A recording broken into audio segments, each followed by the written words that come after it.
I wake up with you guys, I spend my day with you guys, and I go to bed with you guys. You guys are the best. The most Texas country and red dirt, plus the best of Nashville from 90s to now. It's 5 o'clock somewhere, going out of style. I was thinking out of silence, stay out of Uvalde Radio. Like so many great Texas institutions, it began as an idea, became a vision, and ended up being a legacy. The premier bank of Southwest Texas since 1907, First State Bank of Uvalde provides banking solutions, services, and products with the highest quality customer service, delivered with Southern hospitality and Texas spirit. For all your banking, loan, mortgage needs, or just to grab a cup of coffee and talk about Friday night's Coyote victory amongst the ambience and artwork, we'll be looking down the road for you here at First State Bank of Uvalde. Member FDIC, Equal Housing Lender. Texas Farm Store backs the pack. Locally owned and operated for over 50 years at 236 East Nepal. Stop by for everything you need. Feed, seed, lawn and garden, animal health, custom mixing and grinding, tack, herbicides, pesticides, and even wild game feeders. At Texas Farm Store, our friendly and knowledgeable staff can help you with all your needs. Delivery is available. Please call for more information, 830-278-3713, and find Texas Farm Store online at txfarmstore.com. Does your health have you on the sidelines? With over 20 specialty services, Uvalde Memorial Hospital has the winner's playbook of healing. Whether it's orthopedics, oncology, pain management, podiatry, radiology, or rehabilitation, Team UMH can offer you the quality comprehensive health care you need to get back in the game of life. Call us today to learn more at 830-278-6251. Go Coyotes! Star Realty and Ranch salutes our Uvalde High School varsity Coyotes, as well as all our UHS student athletes. Your hard work, dedication, and spirit make you all stars of the game. Star Realty and Ranch are your premier real estate experts, here to provide you with all the resources and information you need to buy or sell real estate. Call to find out more at 830-261-1970 or visit uvalderealty.com. There's power in the simplest of actions. Like one neighbor helping another, where everybody looks out for everybody else. Community is everything at Medina Electric Cooperative, and we're grateful for your trust. To provide the energy you need, giving you the power to power on. Medina Electric Cooperative is a Touchstone Energy Cooperative, your source for power and information. Friday Night Lights, marching bands, school spirit cheers. High school football is happening now. Auto World Uvalde is proud to support all the brave young athletes and to be a part of this wonderful Coyote fighting spirit. When you're ready to touch down on great savings on a new ride, stop by Auto World Uvalde. Test drive and let us help you find what you're looking for. Plus, get warranty forever at no cost to you. Visit AutoWorldUvalde.com today. Go Coyotes! Greetings to everyone who loves the Uvalde Coyotes. This is Mama Jan on behalf of the Tex Elliott family. Uvalde strong, we back the pack. Go Yotes! Texans team together, every red-blooded one of ya, shoulder to shoulder, shaping history. We're in it for the long haul, together, and you can take that to the bank.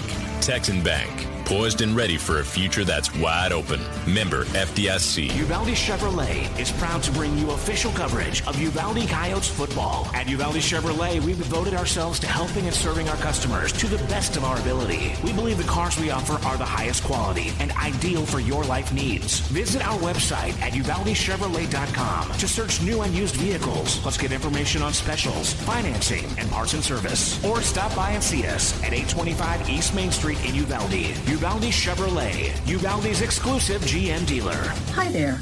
I'm Linda Kale, broker at Riata Realty in Uvalde and Nueces Canyon. If you're in the market for a home, business, or recreational property, we'll help you find it. For sellers, we're ready to broker any deal you bring us. Commercial, residential, ranch, and river properties are all in our wheelhouse. Friendly service and attention to detail are what we're known for, so give us a call today at 591-4430, whether you're buying or selling or just thinking about it. Remember Riata. The most Texas country and red dirt, plus the best of Nashville from 90s to now. I got friends in no place, 'cause I'm on my way to you. Baby, I love you like I love country music. Uvalde Radio. Uvalde Radio. Welcome to the Texas Farm Store Coyote Pack broadcast pre-game show.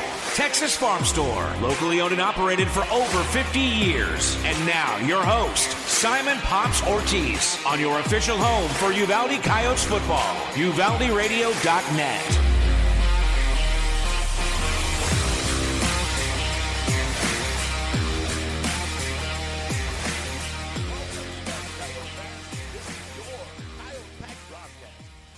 On UvaldeRadio.net.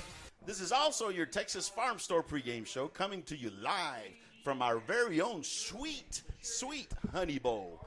That's right. It's the home opener for our Uvalde Coyotes against the Poteet Aggies. And we're going to have a big, excited crowd here for us. It's going to be awesome. Hi, I'm Simon Pops Ortiz, your play-by-play announcer. And tonight, we have a very, very special guest color analyst. It's none other than number 16 himself, Uvalde quarterback for the class of 2005, Mr. Chance Nucci. Hey, Chance. Yeah, hey, buddy. Man, I think that was overblown a little bit, but I appreciate it. This is gonna be a good time, and I can't. It's just surreal. Like I'm up in the press box. I used to be throwing interceptions down that field. Instead, I'm up above it. It's like don't remember the interceptions. Remember the touchdowns. Yeah, those are the ones you need to remember. We had a couple of those too. I guess. There you go. Yeah. We're just so excited right now. We've got Judge Bill Mitchell over here doing his pregame on our side, and the coaches from the Aggies aren't here. We're not going to call them Aggies because we've got an Aggie sitting right here next to us. Yeah, that's going to be hard to yes, talk down we'll about Poteet Aggies. Strawberries. There you go. It's going to be an awesome game. I tell you, Chance. And Chance is also on the Uvalde Chamber Picks. That is, folks, if you have not seen the Chamber Picks, I highly recommend you go and check them out. They have those folks have a great time. Tell us a little bit about that. We have a good time. Yeah, there's Mama Jan, Elliott, and then of course Willie Edwards, the OGs of that deal. I remember in high school running around for the game on a Wednesday night and listening to that back in the day. Folks, they are on every Wednesday evening at 7. If you don't catch it, you can always catch it. They have it on their web page or the Facebook page. Yeah, YouTube, Facebook, YouTube, the Chamber of Commerce, Uvalde. And you can go watch that. It's a fun show. I really do enjoy it. Well, here we are. It's the third game of the season. We lost the first one. We're not even going to remember that one. Last week's game was very, very exciting. It was against the Eagle Pass Wind Mavericks. It was a game that we needed to win and establish ourselves and feel good about what was going on. And, you know, the end of the game was what really made it special. We held the ball for 10 and a half minutes of the fourth quarter. And, I mean, it was just the boys, our team really grew during that last drive. They really did. So, Chance, what were the main points that you saw or that you got from that game? Well, you know, they say that the biggest growth with a football team is between the first week and the second week. And that's obviously what you saw, especially with this one, because, I mean, granted we had injuries and all that, but they were really they came out with a hunger and a fire that they did not have that first week at the Alamo Dome. And I know that's a weird week, you know, like you're in Uvalde, Texas, you're not playing in AC. You know, right. You're running around the front yard playing football, 115 degrees, and that. So you get in there, it kind of messes you up a little bit. Mentally, it really did. It really, and you know, it wasn't a regular Friday night game. It was a Saturday at 3:00, and the opponent was a little weird also. They had that stacked offense that really, you know, you don't see. You don't see very often in a high school team. But you know, last week we were able to establish the run, and that I think was one of the good parts that really helped us get through that game. And our defense was outstanding. Tell me a little bit about the defense. I think there was one linebacker that had ton of tackles, and that was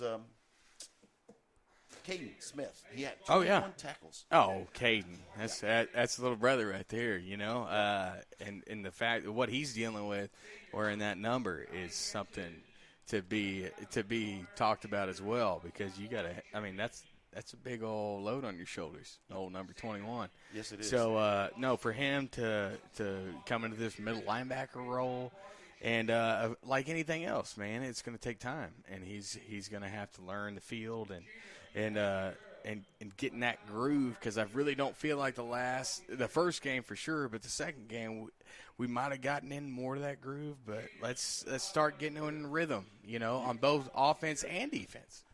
I saw the growth on the inside linebackers. They really were able to scrape more along the line and fill the gaps and fill the holes from the first game to the second. So it is true that from the first game to the second, there's some leaps and bounds that they have made. Now, the other thing that really stood out to me from last week's game is that DeVere Willis, that young man has really improved in his kickoffs. Oh yeah, he really was getting the ball inside the 10-yard line, 5, 4, 3-yard line. He was just kicking that ball very, very, very well. Oh, and I'm here to tell you, folks, like little coyotes and lobos out there, like kick. That's where the money's at. Yes, if you're a punter or a kicker, man, you don't have to run, tackle, get hit, nothing. So start kicking. My dad was a punter, so right. But what really impressed me about DeVere is that tackle he made on that long kickoff return that Eagle Pass had. Oh yeah, no, yeah, and it's pent up. It's just like what's his name on College Game Day now. What's his name? Oh, it's he's got a flat top, blonde headed guy. He's a punter for Kirk Street? No, he's a punter for the Colts. Anyway, he used to just obliterate people that got that was trying to return a punt on him, and he would just level them. Well, that's the iteration of that. Yes, it was a good game. It was a character building game for the Coyotes, and I think they can build on it this week. They can build and get 2 good games together, because it's very important that in the pre-district schedule that they build some momentum, because the very first team that we're going to meet in district is going to be Bernie. Yeah, and it's been a weird year, Yeah. So you start at the Alamo Dome and it's crazy, and then your starting quarterback goes down. Well, then you go in this limbo, and you got backups, and then waiting for somebody to come back and all that. So it's hopefully we get starting normal and keep going. The win was great last week, but let's get back to our reputation and whatever. You're right about that. It's been a weird season to begin with, and we're going to talk about it a little bit more. We had Brody Carnes in the first game for the first couple of series, and then we have Jet. It's going to be very interesting, this game. But we'll talk a little bit about that when we come back from this commercial break. This is the Coyote Pack broadcast, only on UvaldeRadio.net. Texas Farm Store backs the pack. Locally owned and operated for over 50 years at 236 East Nepal. Stop by for everything you need. Feed, seed, lawn and garden, animal health, custom mixing and grinding, tack, herbicides, pesticides, and even wild game feeders. At Texas Farm Store, our friendly and knowledgeable staff can help you with all your needs. Delivery is available. Please call for more information, 830-278-3713. And find Texas Farm Store online at txfarmstore.com. Serving Uvalde and the surrounding counties since 1991. Country Gardens and Seed thanks all their dedicated customers for over 30 years of support. Yolanda and her friendly staff invite new faces to stop by 403 South Getty Street for all your gardening needs. They're there to help you and answer any questions on your landscaping projects. Fall gardening starts soon, so call 830-278-2204. Country Gardens and Seed, 403 South Getty Street, Uvalde. We're back, Coyote fans. This is the Coyote Pack broadcast, only on UvaldeRadio.net. Yes, we are back, and we are ready to roll. let's get into the weather. The weather's going to be a little hot, don't you think, Chance? Yeah, I mean, I've got skin and I can feel heat, so yes. Yes, it's going to be quite hot out there. Yes, it is. Right now it's 100 degrees and it feels like 101. The temperature at kickoff is forecast at 98, and at halftime is going to be 94. So let's talk about that. It's going to be a hot day.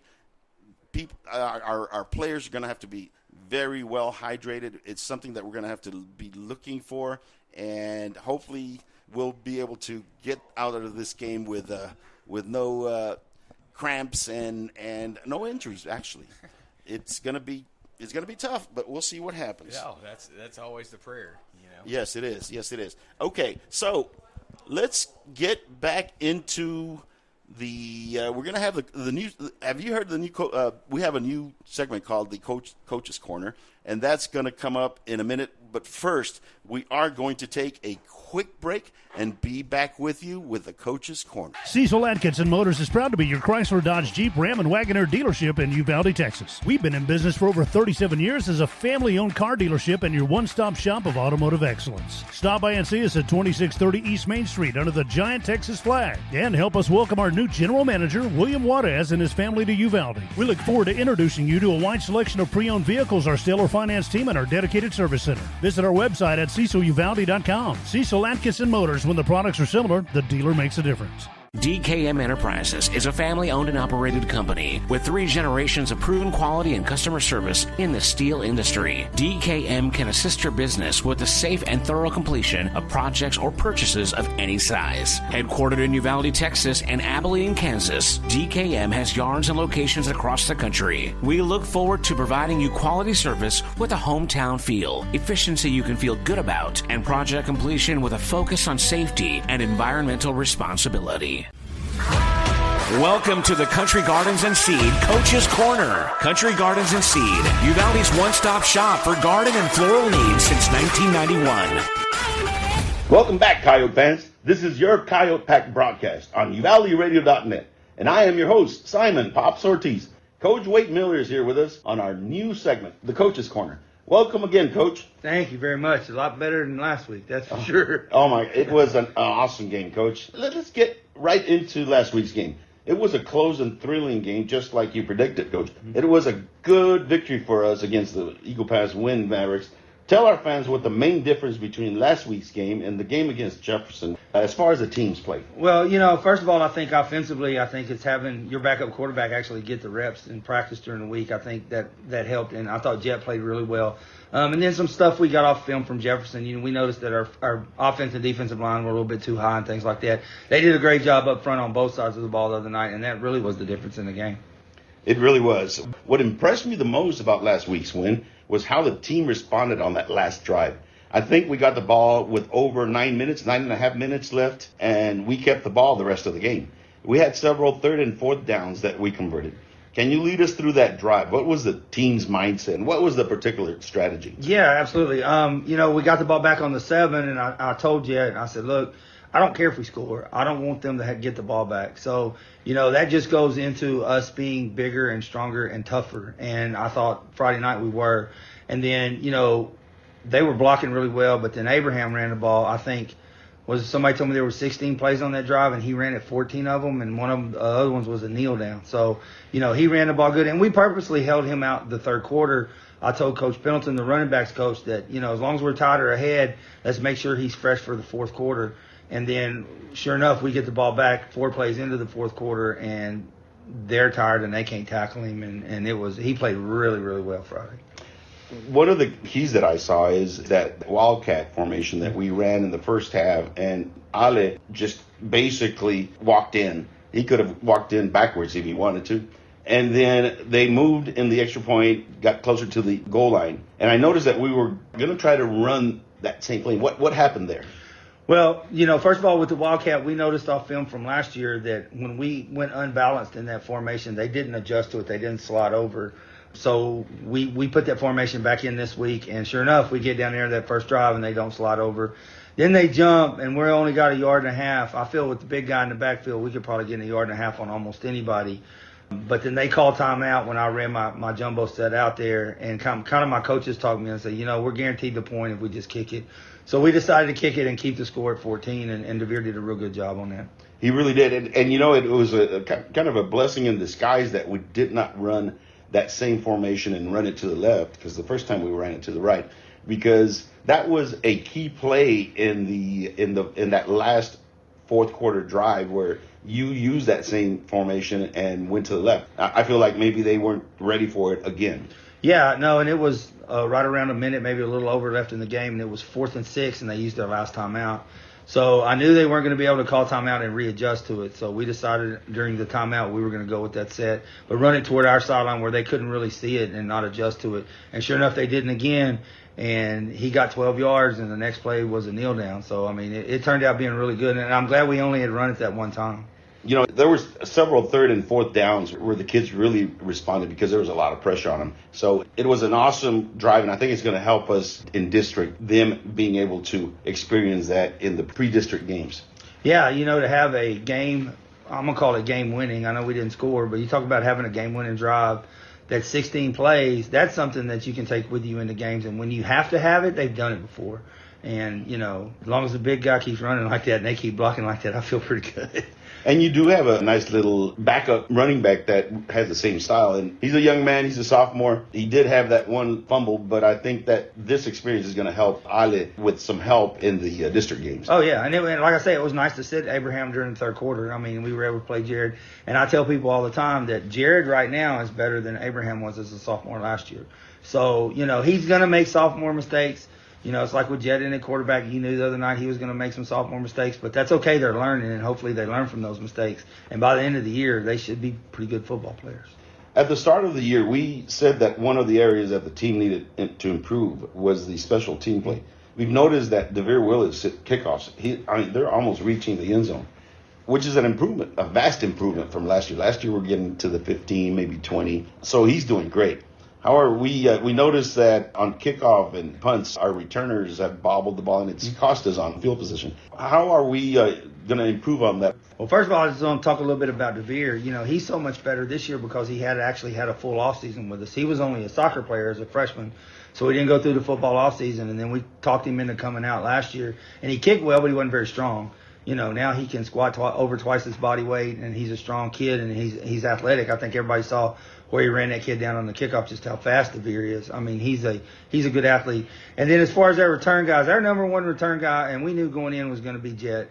But when Jet's the only quarterback, you kind of want to take him out. Now this week, Jet will be back running back punts, and he'll be back on the kickoff. And in fairness to our punt return team the other night, they didn't send in kids or show a punt formation. They just kind of backed their guy up. So we didn't feel comfortable running anybody in, so we just kind of backed one of our safeties up. And I told him his instructions were, I just want the ball back. So he was doing something he didn't feel real comfortable. But I feel good having Jet back there this week. Great. Our defense did great last Friday. The Mavericks scored on their first possession, but were held scoreless the rest of the game, except after I jinxed them. At the start of the third quarter, I said, we haven't had a turnover all season. And lo and behold, the second I said that, we had a fumble on our own side of the field, and they scored. Even so, there was only one sustained drive that they had, and our defense did great. Even so, I think that we're getting a few slow starts. Any thoughts on that? Yeah, we game plan and all that kind of stuff, but a lot of times on that first drive, we'll see a bunch of stuff you haven't seen on film. And I thought Coach McNamara did a good job of adjusting, because really that was the only drive they had. And then you talk about that, and all that being said, on their first third down, we have an unblocked linebacker to hit him in the backfield, and we missed the tackle.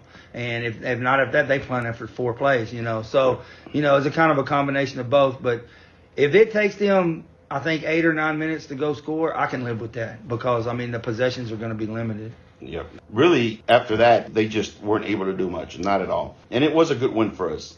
Let's talk about the injury situation. What's the status on Brody Carnes? Brody Carnes was back full practice on Monday. So he had a non-contact practice Monday, and then he had a contact. The last part of his concussion protocol was to get through a contact practice on Tuesday.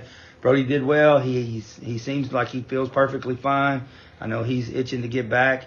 And I called him in and I talked to him and I explained to Jet, Brody's a senior and he only had 3 plays before he got hurt. So I'm going to give him an opportunity. But also I explained to Brody that Jet's going to play some back there too. It's nice to have 2 of them. And I feel like I've got 2 really good ones. That's going to give you an advantage because you have different sets of skills for the 2 quarterbacks, and teams are going to have to plan for that. Correct. Is there any rhyme or reason that you're going to use as far as what a percentage of plays you're going to play one or the other? No, I just kind of want to see how the game's going, and hopefully, I told the quarterbacks after Friday night's game, hopefully the job is just turn around and give it to 5 and 20. I told them my daughter could have done that Friday night, so but. We'll just kind of get a feel, and if the game's rolling on, leave Brody in, and we're struggling a little bit, maybe Jet can give us a jump start. I don't anticipate either one of them struggling this week. They've had a great week. And then when Jet's not at quarterback, he's probably my second best receiver. So him not being in the receiving corps kind of hurts us. So he'll play a ton in fact, he's starting a receiver Friday night. So he'll get a ton of playing time out there. Getting our passing going is going to open up the running, I think. Mm-hmm. Any other players that are hurt? Just Diego Granados. He tweaked his hamstring. He missed both scrimmages, and then he tweaked his hamstring against Jefferson. I don't know how bad it is. We sent him to get an MRI yesterday. We're hoping to get him back, hopefully as soon as possible, but hopefully by district for sure, because he is our best receiver. I mean, he's a really good receiver, and he's a leader out there. So we're hoping to get him back soon. But other than that, everybody's good to go Friday night. Sounds good. Looking at our next opponent, give us a brief scouting report on the Poteet Aggies. Poteet lost a lot off the team that beat us last year. They had that big quarterback, and he graduated. They had a really good young running back that actually moved to Pleasanton. They lost a couple of their O-linemen. They're young, but they're talented, So they've had some struggles in their first 2 games, but that scares you with young guys because they're going to figure it out eventually. We're hoping they don't figure it out till next week. But we're excited. They're not real big, and we're going to try to do a lot of the same things we did last Friday to these guys. Yeah, that was my next question. That big quarterback from last year, I guess he graduated. He was a senior, yeah. He was a senior, and then that running back, I was not aware that the running back had transferred over. Right. I've seen a little bit of a film on Poteet, and I noticed that they use their wide receivers as slot backs. They do. And they shift them, and then they put them in motion to create an unbalanced line and then run to that side. Can you give us a general strategy that you might use to counter that? Yeah, no, and Eagle Pass Wind was unbalanced the other night about 80% of the time. That's just our 2 linebackers seeing it, and once they count to 4 on the other side of the center, we just bump over one man. Luckily, we played Wind last week, and we did really well at it, so I'm not worried about the unbalanced line. And, I tell people have asked me about Poteet, they're going to run about 25 formations and run 4 plays. So once we get lined up right, I think we'll be okay. Coach, you've been spot on these last 2 games on your predictions. You really have. You told us you were a little concerned with a funky offense that Jefferson ran, and lo and behold, became true. What's your prediction for this Friday? I think if we tackle well like we've been doing and we don't turn the ball over, I think we should hopefully be able to pull away in the third quarter at some point in time. Now, that being said, if those young ones play good that haven't been playing very good, then it'll be another tight one. But I'm hoping we play well and we pull away in the second half. Being that it's our home opener, I think the guys are going to be up for this. Oh, they're excited. I mean, we talk about that, not only the home opener, but we're here this week, we're here next week, then we go to Divine, have an off week, and then we have 2 more home games. So in the next 6 weeks, we have 4 home games. So. Well, I'll tell you what, I'm looking forward to Divine. I am too. It's one of them. Them and Somerset are the ones that I... To be political, those are the 2 I like the least. I'll just throw that out there. There you go. That's what I wanted to say myself. Well, Coach, good luck Friday. You know what? It's very exciting. It's going to be an exciting game. We're going to have Chance Nuzzi as the guest analyst, and we're going to have Congressman Tony Gonzalez join us for a bit. So, Coach, any parting thoughts? No, just come out. We had great home crowds all last year. Come out and support the Coyotes. These kids have worked hard. The band members have worked hard. The cheerleaders, the drill team. Everybody's been up here putting up work, getting ready for this first home game. Come support your children. They've done a great job so far this year. Coach, thank you very much. This is Simon Pops Ortiz, your Coyote Pack broadcast, only on UvaldeRadio.net. Go Coyotes! Go Coyotes! There you go. Does your health have you on the sidelines? With over 20 specialty services, Uvalde Memorial Hospital has the winner's playbook of healing. Whether it's orthopedics, oncology, pain management, podiatry, radiology, or rehabilitation, Team UMH can offer you the quality, comprehensive health care you need to get back in the game of life.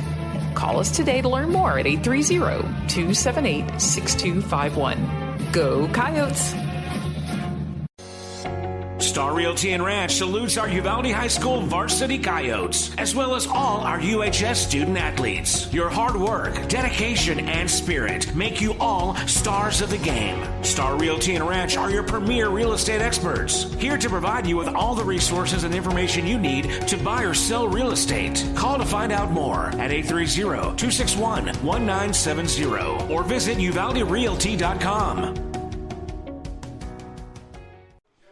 And welcome back, ladies and gentlemen. This is Simon Pops Ortiz with your Coyote Pack broadcast, only on UvaldeRadio.net. Well, we are almost ready to kick off this game, but let's talk a little bit about the Poteet Aggies.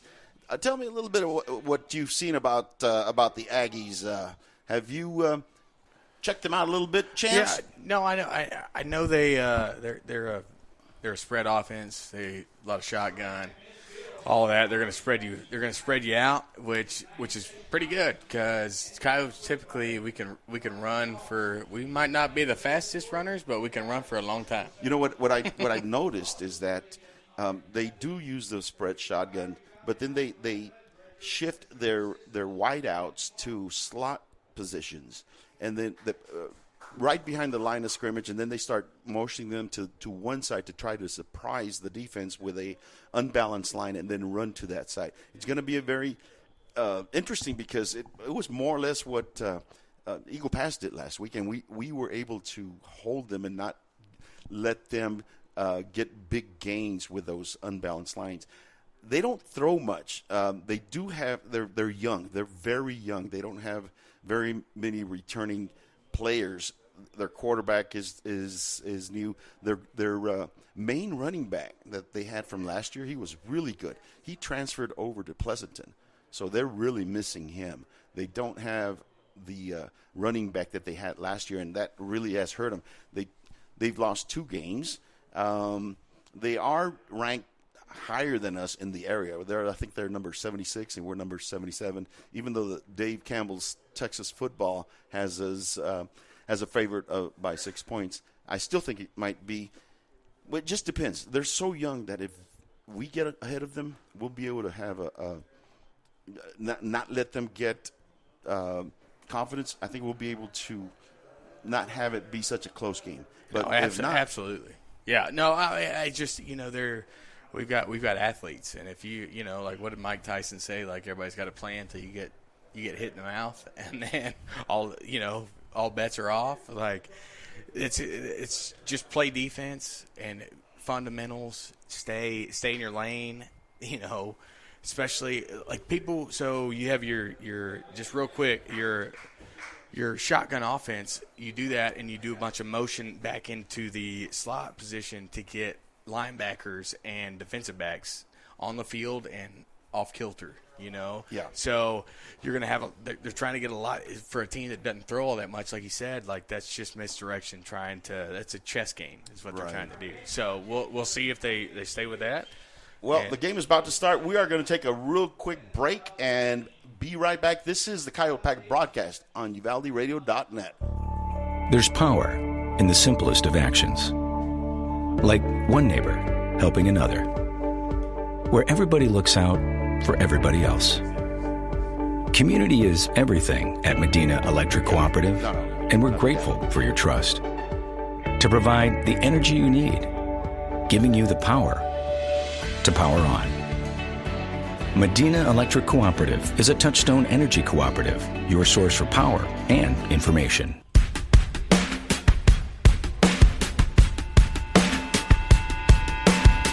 It's time for Coyotes football, presented by Auto World Uvalde, Cecil Atkinson Motors, Country Gardens and Seed, DKM Enterprises, First State Bank of Uvalde, Medina Electric Cooperative, Riata Realty, Star Realty and Ranch, the Tex Elliott family, Texas Farm Store, Texan Bank, Uvalde Area Chamber of Commerce and Visitor Center, Uvalde Chevrolet, Uvalde Memorial Hospital, and Vulcan Materials Company. And now, your host, Simon Pops Ortiz. This is the Coyote Pack broadcast on your official home for Uvalde Coyotes football, UvaldeRadio.net.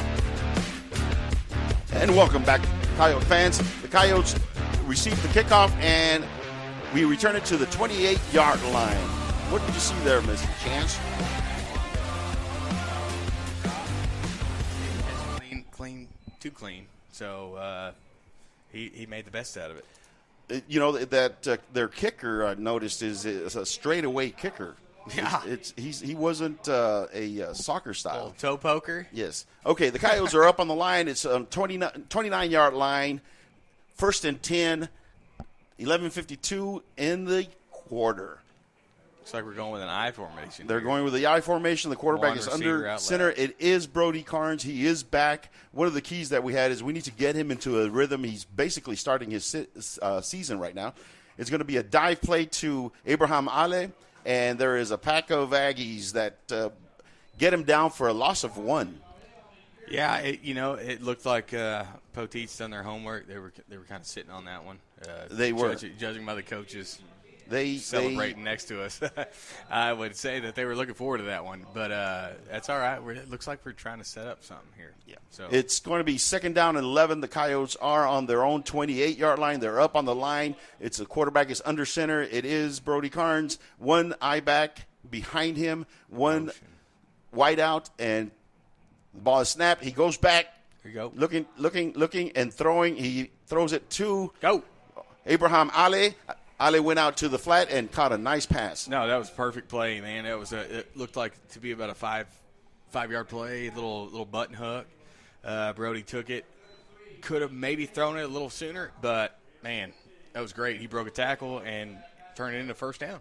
It was a 1st down. He had to scramble to his left. First State Bank of Uvalde first down. First State Bank of Uvalde first. You're not going to let me forget that one, I tell you. 1st and 10 for the Coyotes at the 42-yard line. They're up on the line. Brody is under center. 1 eye back, 1 slot back, 1 wide receiver to each side. The ball is going to be snapped. It is a pitch out to Abraham Ale, and he is going to get positive yards, 2 yards. Yeah, that was good. It was a little toss sweep action there. Could have been a horse collar. It's why I kind of jumped and made a noise. But the Coyotes are going on a hurry-up offense. It's 2nd and 8 on their own 44-yard line. I formation, quarterback under center, 2 wide receivers, and it's going to be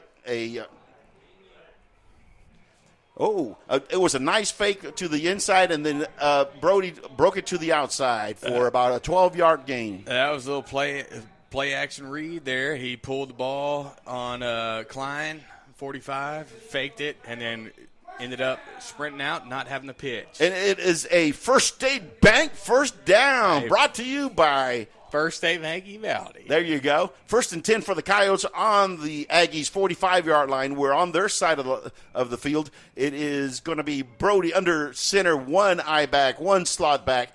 The ball is given on nice play. Nice play. It's going to be a 12-yard gain by number 45. That's Landon Klein. Looks like that's the old 332 trap right there. That's right. Like. The Coyotes are coming up on the line. They are doing a hurry-up offense. I don't know if they're going to let them run the play because the markers aren't set, and they are going to wait for the markers to be set. Oh, well, they didn't get the memo. It was the First State Bank Uvalde first down. That's right. They did not. It's a First State Bank from Uvalde. First down. Okay, it is on the Aggie 34-yard line. 1st and 10. Brody under center. I formation. 2 wideouts. He is doing a long count, looking at the sideline, and we're going to call a quick timeout. I think we want to get ourselves in the same page. This is the Pack broadcast on UvaldeRadio.net. We're going to take a quick break. Friday Night Lights, marching bands, school spirit cheers. High school football is happening now. Auto World Uvalde is proud to support all the brave young athletes and to be a part of this wonderful coyote fighting spirit. When you're ready to touch down on great savings on a new ride, stop by Auto World Uvalde. Test drive and let us help you find what you're looking for. Plus, get warranty forever at no cost to you. Visit AutoWorldUvalde.com today. Go Coyotes! Welcome back, Coyote fans. We are back in live action. We are on the 35-yard line of the Aggies. There's 9:17 left in the first quarter. The Coyotes are driving. They are ready to resume play. The quarterback is under center. Going back, drop back pass, a nice pass. It is a touchdown, number 4. Yes, Jet Flores himself. That was a Purdy pass. That was Purdy, and he was looking at it the whole way. I think that might have been why he called the timeout, because he saw something they were lining up, and he pointed, and he was like, "No, let's go." It is a touchdown, ladies and gentlemen, and we are setting up for the extra point. Brody is going to be the holder. DeVere Willis is the kicker. The ball is on the line. They are about to snap it. It's snapped. It's down. It's up, and it is good. Good. Very good. The Coyotes scored the extra point. It is now 7 Uvalde. Poteet 0 with 9:10 left in the first quarter. We're going to take a real quick break and be right back. This is the Coyote Pack broadcast on UvaldeRadio.net. Greetings to everyone who loves the Uvalde Coyotes. This is Mama Jan on behalf of the Tex Elliott family. Uvalde strong, we back the pack. Go Yotes! Texans team together, every red-blooded one of you, shoulder to shoulder, shaping history. We're in it for the long haul, together, and you can take that to the bank. Texan Bank, poised and ready for a future that's wide open. Member FDIC. And we're back, ladies and gentlemen. The Coyotes went down the field and scored. That was one of our keys, that we wanted to score first. They are a young team. We don't want them to get any kind of confidence. We needed to go down and score first and keep them from really getting any kind of confidence. What'd you see? Absolutely. No, like that one I said, he was setting up a play, and then boom. Same thing, motion, and then we got a post, touchdown. They're playing man defense on the ends, so Brody took advantage of that, and that was awesome. What the doctor ordered. Yes, the Coyotes are lining up to kick the ball at their own 40-yard line. We're going left to right, from north to south. DeVere is kicking the ball. It is a squib type of kick, and the up man gets the ball and downs it at their own 28-yard line. That's where Poteet will start their first drive on the 28-yard line. 1st and 10, Poteet. That was a little squib kick. I mean, I didn't expect that, but you think the kicker did? I think he heard me saying that he was kicking them way out there. maybe it's that Southwest Texas sun in his eyes. There you go, something like that. Okay, so they will start. I'm sorry, it's going to be on the 29-yard line. Poteet will start their first drive on their own 29-yard line. 1st and 10, Poteet. 9:08 left in the first quarter. The Coyotes are up 7-0. They're up in the line. It's spread formation. One wide receiver on one side, 2 running backs. They hand it off on a dive, and they get stopped. It's a 1-yard gain. It's going to be 2nd down and 9.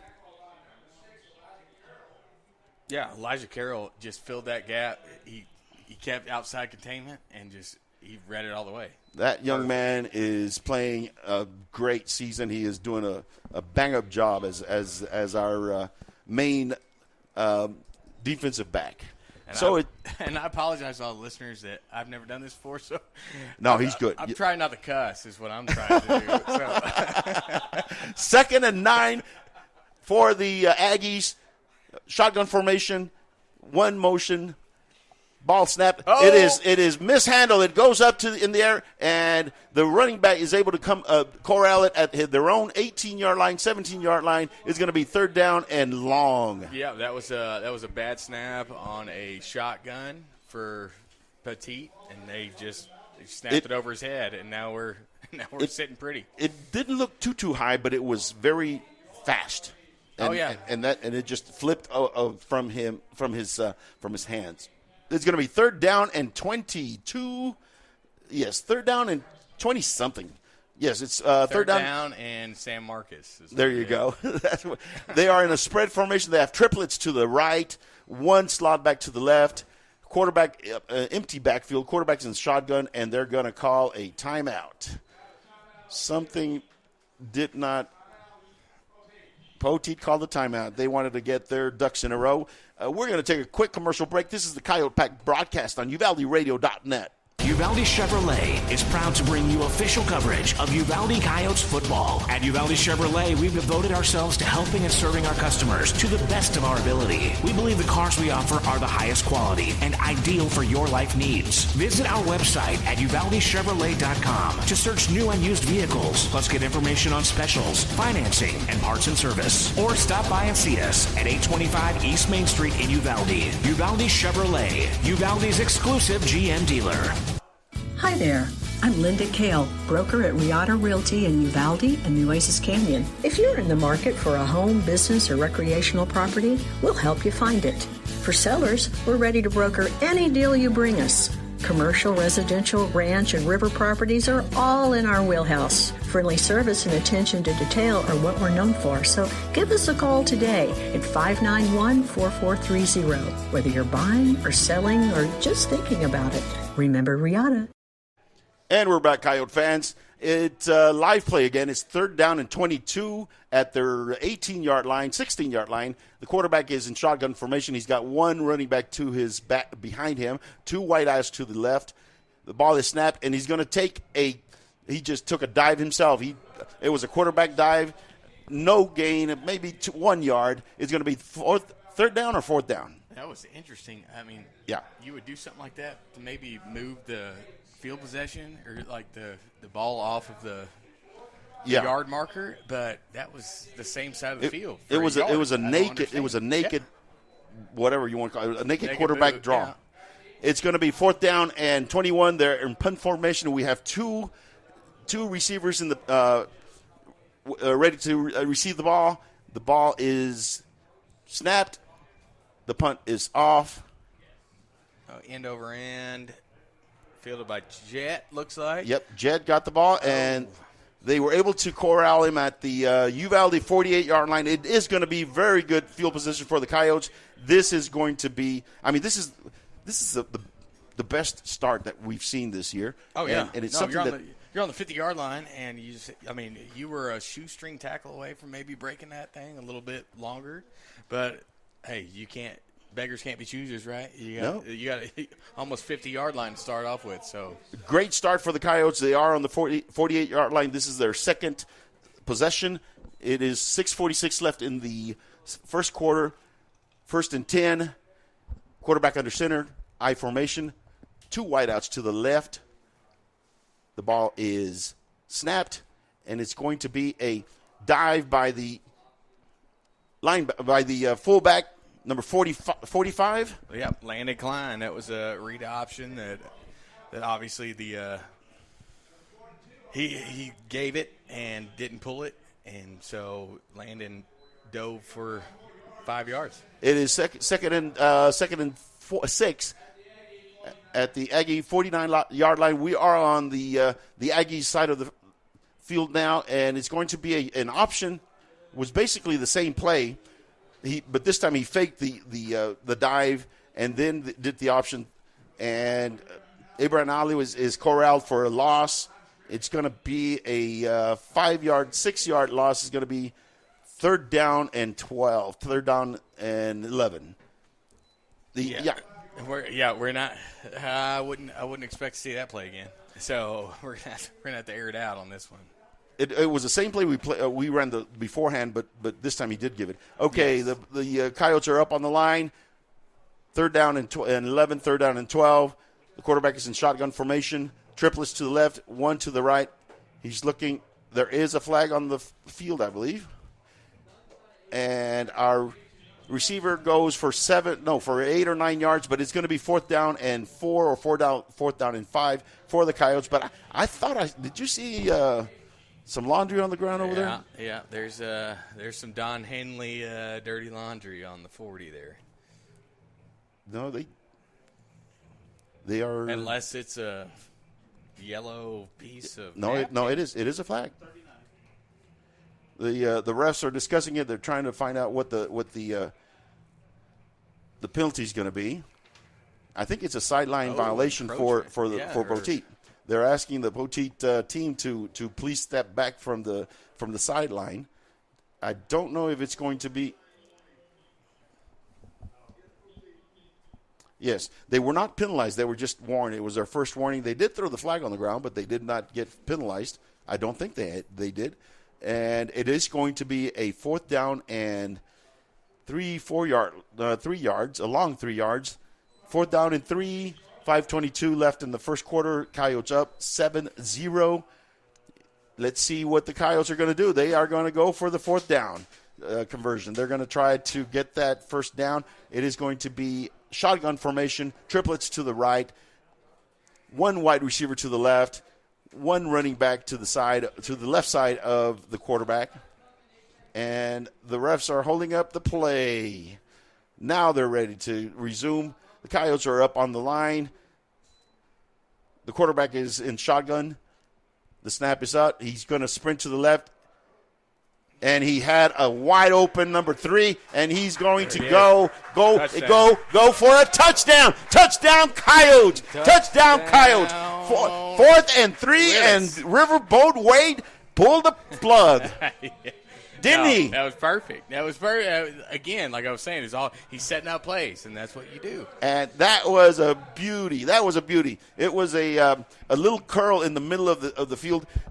Brody sprinted to the right, threw it right to the arm, and he was able to just outrun everybody else. Okay, we're going to try for the extra point. It's 5:06 left in the first quarter. Coyotes are up 13-0. Extra point team is out. Brody is the holder. We're going to fake it. We faked it, and we're going to throw. It was right through his hands. It was in his hands at number 32. What happened is they snapped it to Brody. Brody, he then pitched it to the kicker, and he sprinted to the left and tried to throw a pass. It was right on the fingertips of the wide receiver, but he dropped it. So it's Coyotes 13, Poteet 0.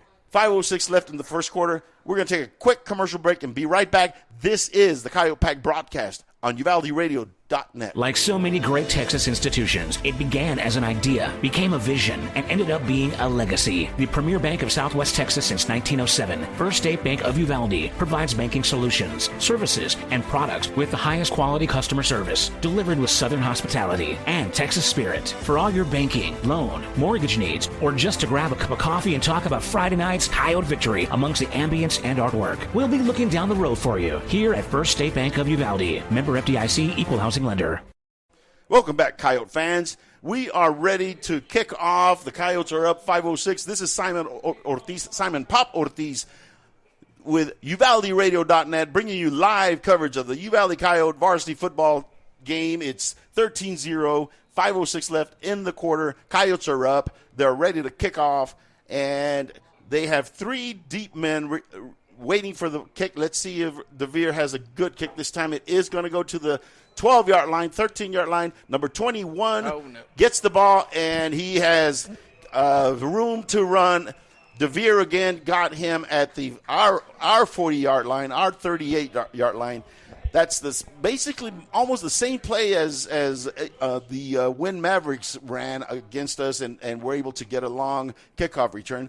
They will start on our side of the field. It's going to be at the 35-yard line, 1st and 10 for Poteet.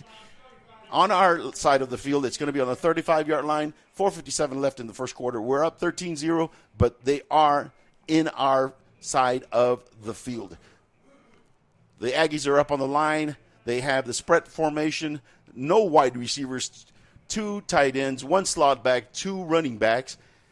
It's going to be a straight dive play, and they give it to the I-back, and he goes for 2 yards. Yeah, it's almost like watching San Francisco. They run this pistol, with the side, and do a lot of faking and a lot of that. So, I mean, he's no Jimmy Garoppolo or Joe Montana. Right. That's what they're doing. Yep. That is what they're doing. They did get 3 yards. It's going to be 2nd down and 7 on the Coyote 32-yard line. They are, again, shotgun formation. They're empty backfield, but there was 2 slot backs, and now there's an eye back, and they're going to give it to the eye back that is on the right. And there you go, Caden. There you go. It was, I tell you what, it was a sweep to the left, and our defense was able to swarm. There is a flag, and that flag usually comes on a hold. Let's see what the refs say, but it was a 1 or 2 yard gain. They are going to call a holding, I believe. The refs are discussing they're trying to decide where they're going to go eat this afternoon or this evening after the game, I believe, because they're taking their sweet time. That's my napkin. No, that's your napkin. Right. There you go. They're trying to decide where I think it's going to be a spot foul. Holding, offense. Man, and that was encouraging because Caden Smith was really coming to fill that gap, and he stayed home and kept his assignment, and he had him. They hadn't have blown the whistle. It was. We're starting to see the linebackers really fill those holes, and it's very encouraging. It's going to be 2nd down and 16 on the Coyote 42-yard line. They come out with an empty backfield, quadruplets on one side and 1 wide receiver on the other. Empty backfield. Oh, the quarterback loses the ball, and he throws it up. Oh, almost. No, it was thrown to the right side to number 10, and our defensive back was able to defend it very, very well. It was Elijah. Elijah was able to defend that pass. It's going to be 3rd down and 16 on the 42-yard line. 3rd down and 16. So that was interesting to note, too. So they did like a diamond formation, like closest to our press box, with a single receiver on the right side, and then they went to the single receiver on the right side. So that makes me think that receiver and quarterback's got a big connection.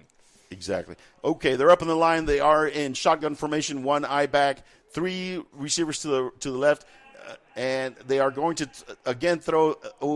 Pick it. There we go. Picked it's off. An interception. Number 1. No, yes. Matt Blanco. No, number 4 is Jet, right? No, that's Matt Blanco. Matt Blanco gets the interception and returns it all the way to the Coyote 46-yard line. It is an interception. The ball was just thrown up in the air. There was 3 Coyotes there, and they're all trying to decide which one was going to catch it. Oh, yeah. No, it's just just don't mess it up, right? That was catch it. That was a hard ball to catch because there was no receiver within 5 yards. Oh yeah, and I think that pass might have got tipped at the line maybe because it was kind of dying duck like, but regardless, they caught it. We got the interception, turnover, go Yotes. We have an officials timeout, and they're trying to decide where they're going to place the ball, and they're going to go ahead and get started. Yes, they've decided it's going to be on the 46-yard line. 1st and 10 Coyotes. Their 3rd possession of the game. They are on our 46-yard line. Quarterback is under center. I formation. 2 wideouts. It's going to be a dive play to Abraham Ale. He gets stuffed at the line. He shuffles to the right, and then gets 2 yards. It's that read option game again. He just gave it, and he rode Klein into the line and gave it to Ale. So they're trying to establish that play. I believe. We got a playbook. It looks like that we're building off of, and that's going to be exciting here come 3rd quarter. Yes, it's 2nd down and 9. Ball on the 42-yard line. Coyotes are up on the line. Quarterback's under center. I formation. Ball is snapped, and he fakes to Ale. He looks left, and he throws to his left into the flat for a 3 or 4 yard gain. So, again, on this playbook, this is that I formation. It was shotgun, and Brody was a fantastic fake. It goes without being said a lot of times that the quarterbacks, you got to deliver that fake because it freezes linebackers and free safeties. That's right. And he was able to freeze them. They were starting to come in on him, but he was able to get the ball out. I think if it had been a little bit lower, we might have gotten a few more yards. It's going to be 3rd down and 7 on our 49-yard line. Shotgun formation, triplets to the right, one wide receiver to the left. Ale to the left of him. He is going to sprint to the left again, and he's looking to pass. Day. And number 2 is wide open. Goes to the 33-yard line of Poteet.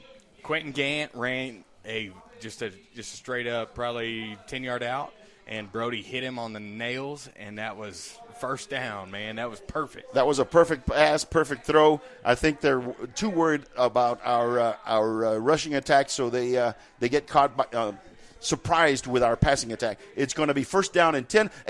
A First State Bank, first down. That's right. I'm so into this game. Yeah, I know. It's 1st down and 10 on the 34. The Coyotes are driving. 2:06 left in the first quarter. Ball is snapped. He is going to pass. Long ball. Come on. Oh, he was overthrown. It was for the overthrown. For number 10. It was a long pass. He had plenty of time, and it's just sometimes you just cannot get that ball right on the money. So it's going to be 2nd down and 10, 1:59 left. The Coyotes are up 13-0. That was, he had that's the one play where I see that he had the most time to throw. Oh, it was just wide open. Yep. But, there's times where you overthrow and there's times where you underthrow, and that's a good thing. Yeah, you quarterbacks. When you're that wide open, I don't care if you underthrow it. 2nd and 10, we're on the bounce it. And it's going to be a dive play for no yards, or maybe 1 yard. Is going to be 3rd down and 9 at the 34-yard line of the Aggies. Poteet. So, with 1:43 left in the first quarter, it's 13-0 the Coyotes. There is a timeout on the field. I don't know which team called it out, but we are going to take a quick commercial break. This is the Coyote Pack broadcast on UvaldeRadio.net. Vulcan Materials Company is the nation's largest producer of construction aggregates, primarily crushed stone, sand, and gravel, and a major producer of construction materials, including asphalt and ready-mix concrete. One of our core tenets at Vulcan is being a good citizen and responsible steward of the communities in which we operate. From local community groups and philanthropic organizations to supply chain partners, we believe in being active and engaged neighbors. Our responsibility is to build strong relationships that support strong communities. Learn more at vulcanmaterials.com.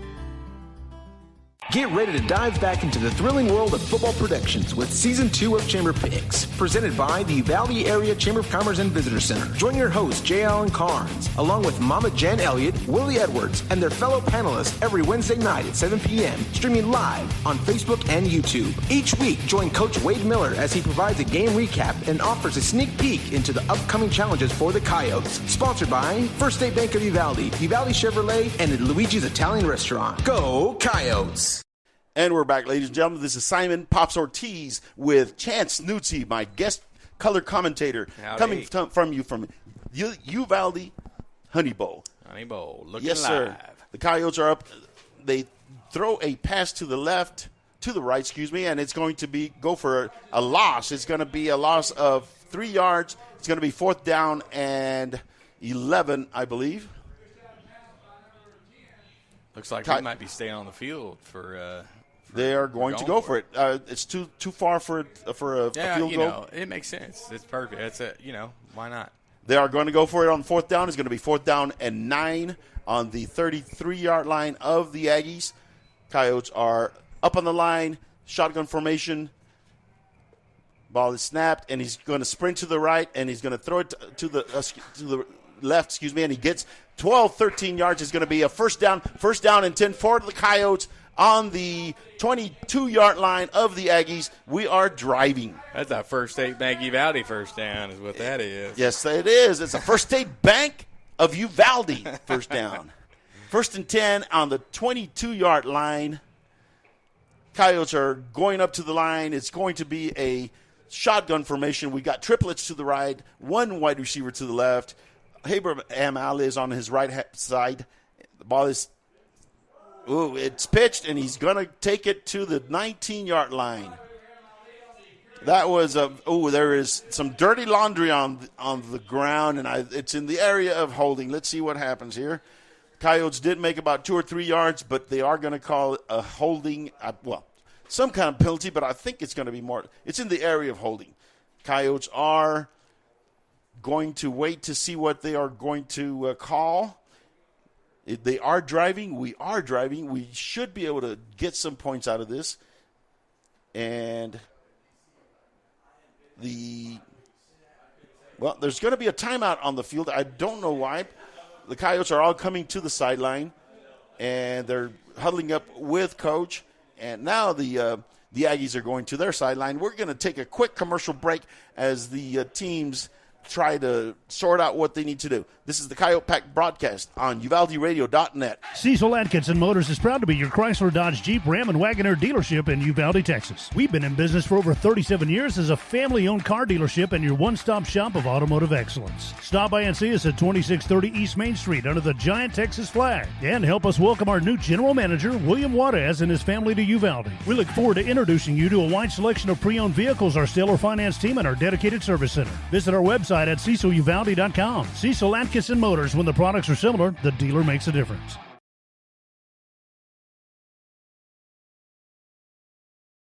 And we're back, Coyote fans. The Coyotes are about to get up to the line. They're still trying to decide what the situation is, but it's going to be a first down and 10 at the 21-yard line. The Coyotes are driving. There's 28.8 seconds left in the first quarter. We are up 13-0. This is the best start we've had, and it feels 1972? Good. Well, no. Hey, we had some good teams in 76. No, of course, yes. And I like to 2000. I don't know about 2005. I don't know about 2005. Yeah. They are going to. Oh, there was a penalty, a 15-yard penalty. I don't know if our audience heard, but there was a 15-yard personal foul against the Coyotes. It's going to be second and 25 on the 36-yard line of Poteet. That's where the Coyotes will have it for second and 25, 28.8 seconds to go. And we're going to see, yes, it's going to be second and 25, quarterback under center, one eye back, one slot back, and he's going back to pass. He's looking for his receivers, and it's going to be, almost intercepted.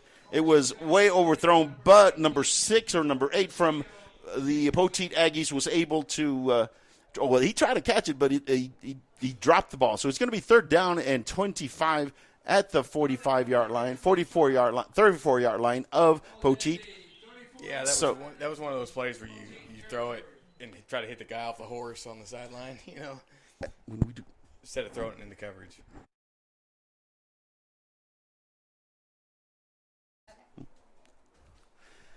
And the Coyotes are up on the line. It's going to be a third and a whole bunch, 25 yards. He's under center. There's one wide out. He's going back to pass. It's going to be just one nice little throw to Jet, and it's up in the air. And he catches it for a touchdown. It's a touchdown. Touchdown, Coyotes. Touchdown, Coyotes. That was, wow. Describe it, Chance. Yes, that was a bomb, and it worked out. I'll say that. How about that? Let's call a spade a spade. It was a bomb thrown by Brody that was caught by Jet in the end zone. We are homers. We are homers. Not to mention, there was some contention that the offense might have pushed off a little bit, but it wasn't called, so it's not offensive pass interference, underthrown. It doesn't matter. It was a touchdown. We had just kicked the extra point. We got so excited that we missed the extra point, but we did make it, so it's now Coyotes 20, Poteet 0, 3.7 seconds left in the first quarter. Coyotes are up. This is the Pack broadcast on UvaldeRadio.net. We're going to take a real quick commercial break. Serving Uvalde and the surrounding counties since 1991. Country Gardens and Seed thanks all their dedicated customers for over 30 years of support. Yolanda and her friendly staff invite new faces to stop by 403 South Getty Street for all your gardening needs. They're there to help you and answer any questions on your landscaping projects. Fall gardening starts soon, so call 830-278-2204. Country Gardens and Seed, 403 South Getty Street, Uvalde. Welcome back, Coyote fans. We are back live in action, and the Coyotes are about to kick off at the 40-yard line, and we're going to have a new guest color commentator here with us. It is going to be none other than our our national U.S. representative, House of Representative, Congressman Tony Gonzalez. Congressman, welcome to the show. We are honored to have you here. It's an exciting game for us because we're ahead. Always exciting. Yes. Friday nights are exciting for me too. I can be out enjoying football. Again, welcome, Congressman. It's a pleasure to have you here with us. It has been a trying time for us here in Uvalde, and I would personally like to give our gratitude for what you have been able to do for the community here. It has been awesome. No, it's what if I told you it was my job? You know what I mean? Yeah. So it's an honor to serve us in Washington. I grew up not too far from here in Camp Wood, and Uvalde for me will always be the big town. And so it's been great to see everyone come together and pull through all the adversity, and football and then sports and just unites us, and I think we need more of it. It is. It was my son and I, we did this last year. He had to move away, and last year was very difficult, but it was so beautiful to see the community come together during the football season. Yeah. Sports does bring the community together, and again, I know that you've done a lot of work for us. It's your job, sure, but you have gone the extra mile, and we do appreciate that, Representative. We're back in action. Let's go ahead and call it. It's going to be 1st and 10 for the Aggies at the 35-yard line. Oh, they dropped the ball. That's the second time they've had problems with the snaps there. Yes. They the quarterback got the snap. He bobbled it, but his running back was able to recover for him. So it's now 2nd down and 16 at their own 29-yard line. They're having problems with that snap. They are, and that's a big part of football or just sports in general, just the blocking and tackling, the simple things. If you can't get that right, how are you going to get some of the other things? And I think it looks like the Poteet is struggling tonight. Yes, they are. It's 2nd down and 16. They're up on the line. It's a shotgun formation, triplets to the left. Again, he has a bit of a problem with we had him in the backfield, but he's able to make it back to the original start of the series, which is the 35-yard line. He's going to be 3rd down at 10. Another low snap. Looked like 20 just kind of gutted it out to try to make it back to the line of scrimmage. You know, Poteet is a young team. They lost a lot of seniors, and I think they're feeling their way through. Yes. And it shows with the fundamentals that they're not able to master at this point, which is basically being able to snap the ball back in shotgun formation. It is going to be 3rd down and 10 at their own 35-yard line. They're up on the line. It is shotgun formation. There is double slot backs. Again, it's a low snap. The running back tries to get no. Again, our linebackers are doing an excellent job of scraping, and they are able to get him for a negative yards. That was a nice open field tackle by number 6 there. That was a wrap him up. And yes, he did an excellent job in being able to wrap him up. That young man, number 6 on their side, is very hard to tackle. It is going to be 4th down and 12. For 4th down and 12 or 13. They are back in punt formation. There are 2 Coyotes back to receive the punt. It's Jet Flores and number 6, I believe. The ball is about to be snapped. It is on the 33-yard line. The punt is up. It is a high punt. It is a short punt. The Coyotes need to get away from it because they need to get away, and they do. Coyotes will retain the ball at the 40-yard line. their own 40-yard line, 40-yard line, 9:32 left in the second quarter. Coyotes up 20-0. Tonight, been reminded of a couple things. One, watching Jet Flores maybe get away with a push-off, get that touchdown, is a reminder. Sometimes if you don't get room, you got to make room, and you go up there and get in there and grab it. The other one is, I want to give a shout-out to Caden Smith, who's wearing 21 tonight, and I had a privilege of chatting with him earlier today, and it's just one of those reminders, I think, from here on out, number 21 is going to be a very special thing to this team. It is going to be a very special team, reminding us of the 21 Angels that we lost last year. But it is something that these young men work for and able to use. It was 1st and 10, and Abraham Ale is able to get out of the backfield, and he takes the ball all the way to the 19-yard line of the Aggies. It was 1st and 10. It was a simple dive play. He was able to take it outside.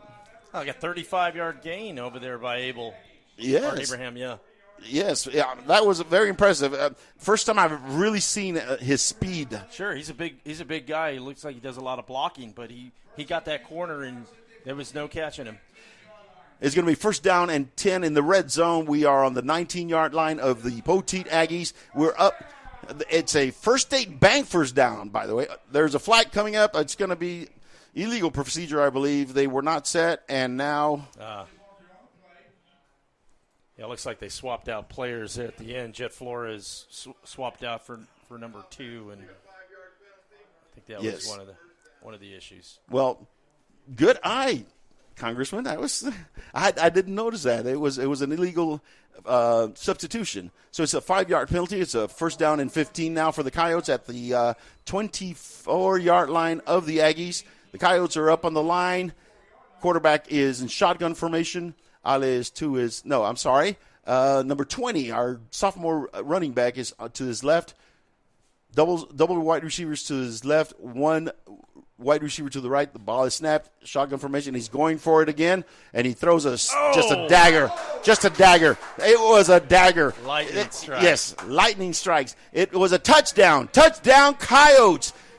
From 20 yards out, we're able to get that pass just right down the middle. It was a crossing pattern, and touchdown. Touchdown. It's a great throw, great catch. Coyotes up 26-0. Extra points on the way. Things are looking good tonight in Uvalde. They're looking great tonight. Okay, the extra point team is out. The ball is down. Kick is up, and it's good. It's good. Coyotes up 26-0. 9 minutes, 11 seconds to go in the second quarter. This is the Coyote Pack broadcast on UvaldeRadio.net. DKM Enterprises is a family-owned and operated company with 3 generations of proven quality and customer service in the steel industry. DKM can assist your business with the safe and thorough completion of projects or purchases of any size. Headquartered in Uvalde, Texas, and Abilene, Kansas, DKM has yards and locations across the country. We look forward to providing you quality service with a hometown feel, efficiency you can feel good about, and project completion with a focus on safety and environmental responsibility. And we're back, ladies and gentlemen, with Congressman Tony Gonzalez. Congressman, there was one of the programs that you are working on, and you were a founder of this, is the Bipartisan School Safety and Security Caucus. Tell us a little bit about that. Yeah, even before what happened here in Uvalde, there's so much violence that's happening throughout the country. You just see it everywhere. It's scary. I mean, I live in San Antonio. We've had 6 police officers shot at or wounded in the past 2 weeks. I mean, you just see it everywhere. And it's about making sure that our kids are safe and doing it in a manner that removes politics out of it as best you can. And I think when you start from an area of we all want our kids to be safe, I'm conservative in my values. I've spent 20 years in the military, fought in two wars. I'm of the mindset we can protect both the Constitution and we can protect our kids. It doesn't have to be either or. Big part was starting this bipartisan caucus. And the key word to me is bipartisan. Bipartisan is something that we dearly need to be able to work with in our country with all the division that has been going on. So I commend you for being one of the founders, and I commend you for the caucus itself. So the Coyotes kicked off.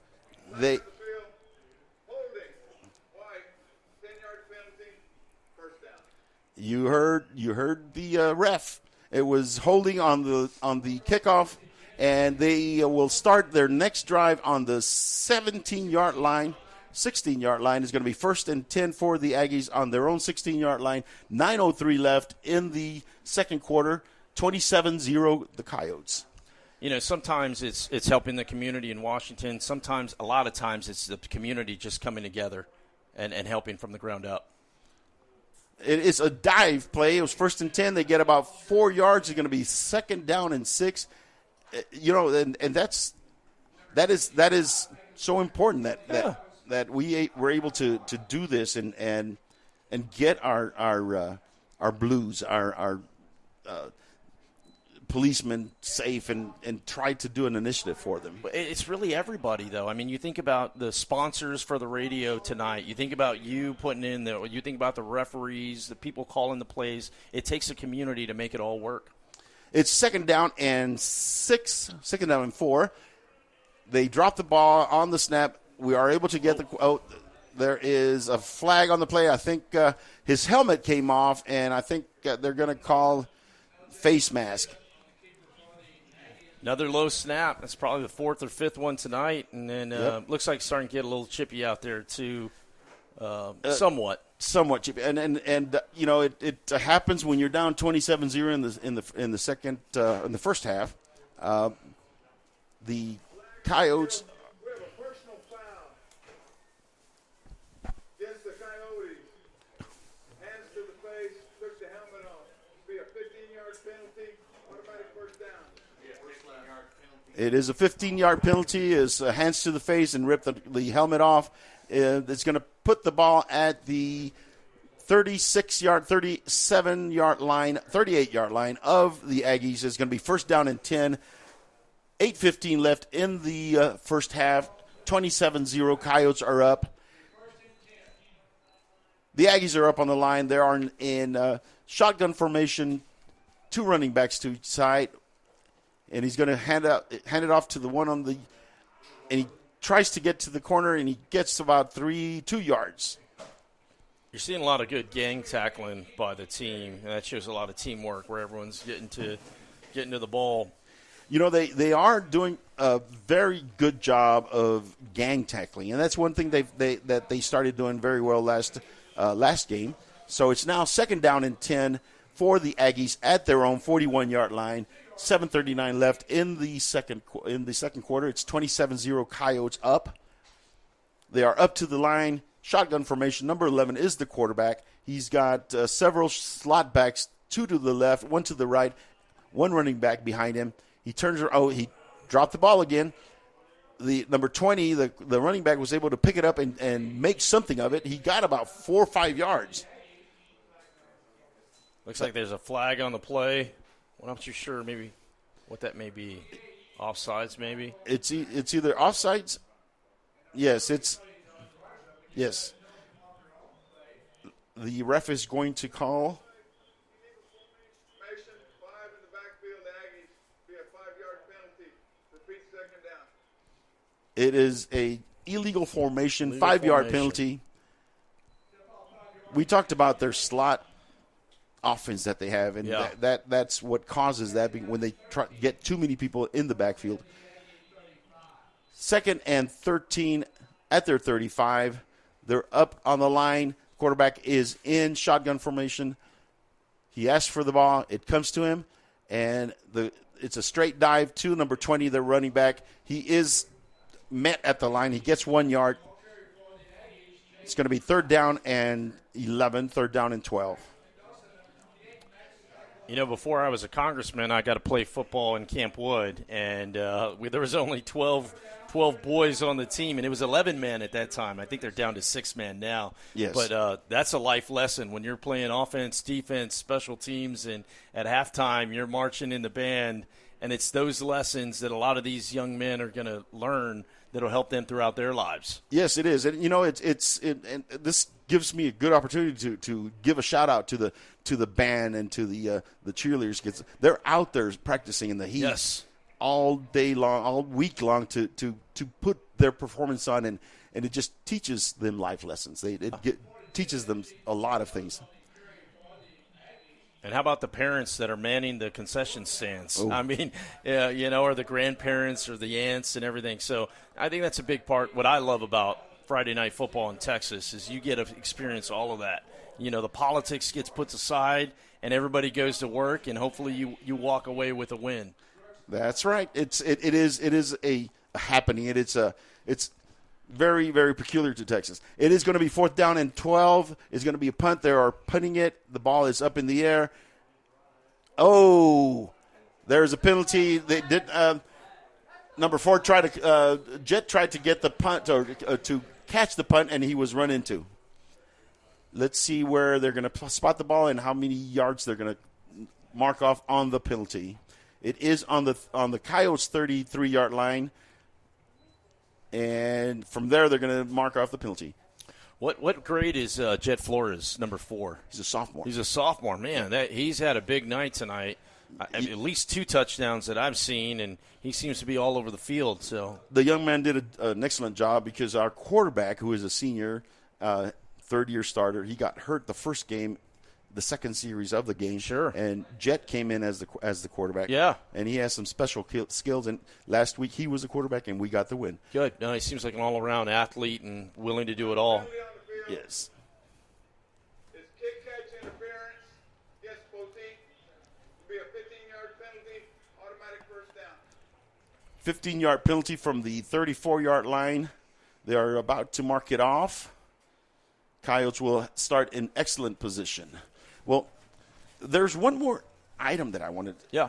The Green Lights Grant Initiative. Tell us a little bit about it while they're trying to. Yeah, a lot of times we wait on government to solve it, and government, it can't solve everything, nor should they. And so this Green Light Grants Initiative is a way to get federal grants by nonprofits, basically individuals, bringing this up. So there's a website, greenlightgrants.org, and if you go to there, it will identify what grants your school qualifies for. And as a parent, this is something that will empower you. He had him. If you hear a little shouting, it's I think it's the Poteet coaches who are a little frustrated, and rightly so. There was a penalty on the play. It was 1st and 10. It was a spread out pass. The pass was incomplete, but there is a flag on the play. So the bipartisan, again, the Green Lights Grant Initiative is a bipartisan project, and it has a bipartisan Safe Communities Act. Yeah, it's essentially as a parent or a grandparent, a lot of times you feel powerless on how you can make sure your school is safe. You just do. I'm a father of 6. And part of what this initiative is to allow you to go to this website, greenlightgrantsinitiative.org, and then be able to find out wherever your school is, what grants you qualify, and then get them to apply for these different grants. I'll take this opportunity to give a shout-out to Gary Patterson and the leadership as far as the school submitting for a lot of these grants that we've been able to bring home here in Uvalde. That's an important part of it. Great. It is 1st down and 10 for the Coyotes. There was a penalty, and he tried to go back for a pass. They had a blitz on, and they were able to get him. He is hurt. Somebody is hurt. No, it's not. It's one of the Coyotes is down. Number 20, Jaden Ibarra is down. They're attending to our injured Coyote. We will take a quick commercial break and be right back while they tend to our player. Texas Farm Store backs the pack. Locally owned and operated for over 50 years at 236 East Nepal. Stop by for everything you need. Feed, seed, lawn and garden, animal health, custom mixing and grinding, tack, herbicides, pesticides, and even wild game feeders. At Texas Farm Store, our friendly and knowledgeable staff can help you with all your needs. Delivery is available. Please call for more information, 830-278-3713, and find Texas Farm Store online at txfarmstore.com. Does your health have you on the sidelines? With over 20 specialty services, Uvalde Memorial Hospital has the winner's playbook of healing. Whether it's orthopedics, oncology, pain management, podiatry, radiology, or rehabilitation, Team UMH can offer you the quality comprehensive health care you need to get back in the game of life. Call us today to learn more at 830-278-6251. Go Coyotes!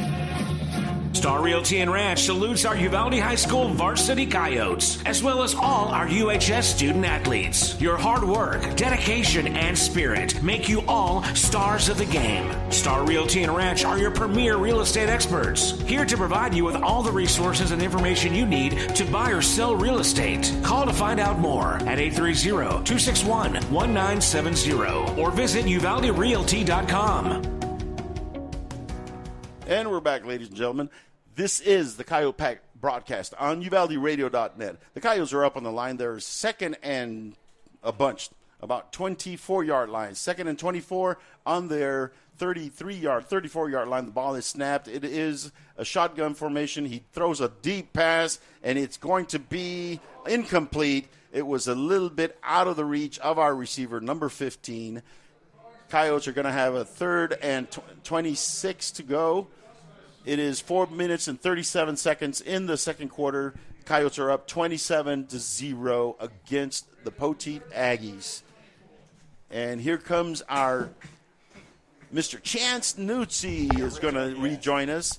And we'd like to give a shout-out and a thank you to Representative Tony Gonzalez for spending some time with us. Tony G. Yes, Tony G. Third down and a whole bunch, 24 yards. Somebody called a timeout. The Coyotes call a timeout. They want to see what they're going to do. We are going to take a quick commercial break and be right back. This is the Coyote Pack broadcast on UvaldeRadio.net. There's power in the simplest of actions. Like one neighbor helping another. Where everybody looks out for everybody else. Community is everything at Medina Electric Cooperative, and we're grateful for your trust. To provide the energy you need, giving you the power to power on. Medina Electric Cooperative is a Touchstone Energy Cooperative, your source for power and information. All right, Coyote fans, we are back. We are back. The Coyote Pack broadcast from UvaldeRadio.net is back, and it's back with the one and the only, number 16 himself, Chance Nuzzi. Hey. Man, it's been a fun game to call. Huh? It's been a fun game to call. It has. I mean, when you're 27-0, I mean, what the heck? 4:37 left in the half. Coyotes up 27-0. They are on the 34-yard line. Third down and 24 to go. The ball is snapped. It is a shotgun formation, and he's going to throw a deep one.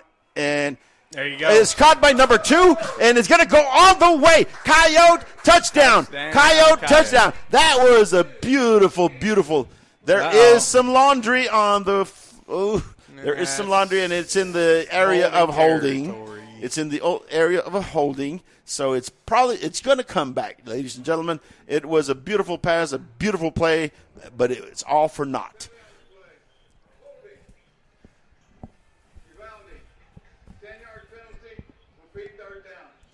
Holding, Uvalde penalty. Holding, Uvalde penalty. They are on the 34. It's 10 yards back. It's going to be on the 24. It's going to be third down and 34 yards. I think Brody can throw it further than 40 yards. Yeah, absolutely. Let's see what kind of pass play we can come up with. It's going to be a bunch. It's going to be third and 34. The Coyotes are up on the line. Brody is in shotgun formation. Triplets to the left, one receiver to the right. The ball is snapped. Brody gets it. It's going to be a wide receiver screen, and number 2. Oh, that's Jet. Number 4. He takes it for about 10 or 12 yards. He's going to be 4th down and a bunch. The Coyotes are sending out their punt team, and they're going to punt the ball with 4 minutes, 6 seconds left in the second quarter, the first half. The ball is placed at the 36-yard line, 37-yard line of the Coyotes. That's where they're going to be punting. Our punter is. Do you see his number? I do not see his number. We do have a punter. And he's fantastic. Yes, You he just is. Can't see his number. The ball is back. It's punt. Up in the air. It's way high. And a fantastic bounce is going to be out of bounds on the 27-yard line. That's where Poteet will start their next drive. 27-yard line. 1st and 10 for Poteet with 3:29 left in the first half. Coyotes up 27-0. It has been a fantastic start for the Coyotes for a couple. Just this last drive, they really bogged down and their discipline kind of broke down and had several penalties that just put them too deep in a hole. Oh yeah, and there's a lot, like especially that diamond formation, the 4 receivers to the left and 1 to the right, and they threw it to Jet. You could tell they're setting up something there because Jet just ran it. He could have thrown it because he's the backup quarterback. 1st and 10 for the Aggies. They are in shotgun formation. No wideouts. 1 running back. The ball is snapped, and they give it to he fumbles it, and it goes right back into his gut. They handed the ball off, and it hit the ground. Yeah, he had the ball in the belly and the breadbasket, as they say, and he kept running, and I don't know what happened. He held on a little too long, but he didn't know he had it in the breadbasket and didn't close it down, and it fell out. But he was able to pounce on it, and it became a positive play. They gained 2 yards. It's going to be 2nd down and 8 at their 31-yard line. It's going to be the ball is snapped. It's a dive to the running back. We do get him. He does get about 4 yards to the 34-yard line. There was another one of the pistol formation. Quarterback's back 5 yards, receiver or running backs behind him, and then they read the defense from that. I don't understand that. Because you start 5 yards back. So wherever you give the ball, you're 5 yards behind where you would have been. So why they run out of shotgun is beyond me. 3rd down and 3 on the 35-yard line. Again, another dive, and this time he's able to get enough yardage for a 1st down. He's going to be at about the 40. There is a flag on the play. There is a flag, but Caden filled that gap, and he was the first one to meet him. They might have had a 1st down there. Yes. But that was a good fill, good open field tackle. At least, hang on to him, stick to him, let your guys come and help you. They did make enough for a 1st down. It's on the 40-yard line, but the refs are trying to decipher what the penalty is. And they're still talking about it. They are driving. They made enough for the 1st down. There is 2 minutes and 4 seconds left in the half. The Coyotes are up 27-0. And it's a long discussion. They have finally decided what it is that they're going to call. It is against Poteet. So that's who's on first. Yes. Personal foul. Unsportsmanlike conduct. The Aggies. 15-yard penalty. Personal foul on the Aggies. Well, that's not very nice. They are going to repeat the 3rd down. It is going to be a 3rd down and 13. I mean, we've been so welcoming to them. Yes. Why would they do something like that? Frustration. The Aggies are up on the line.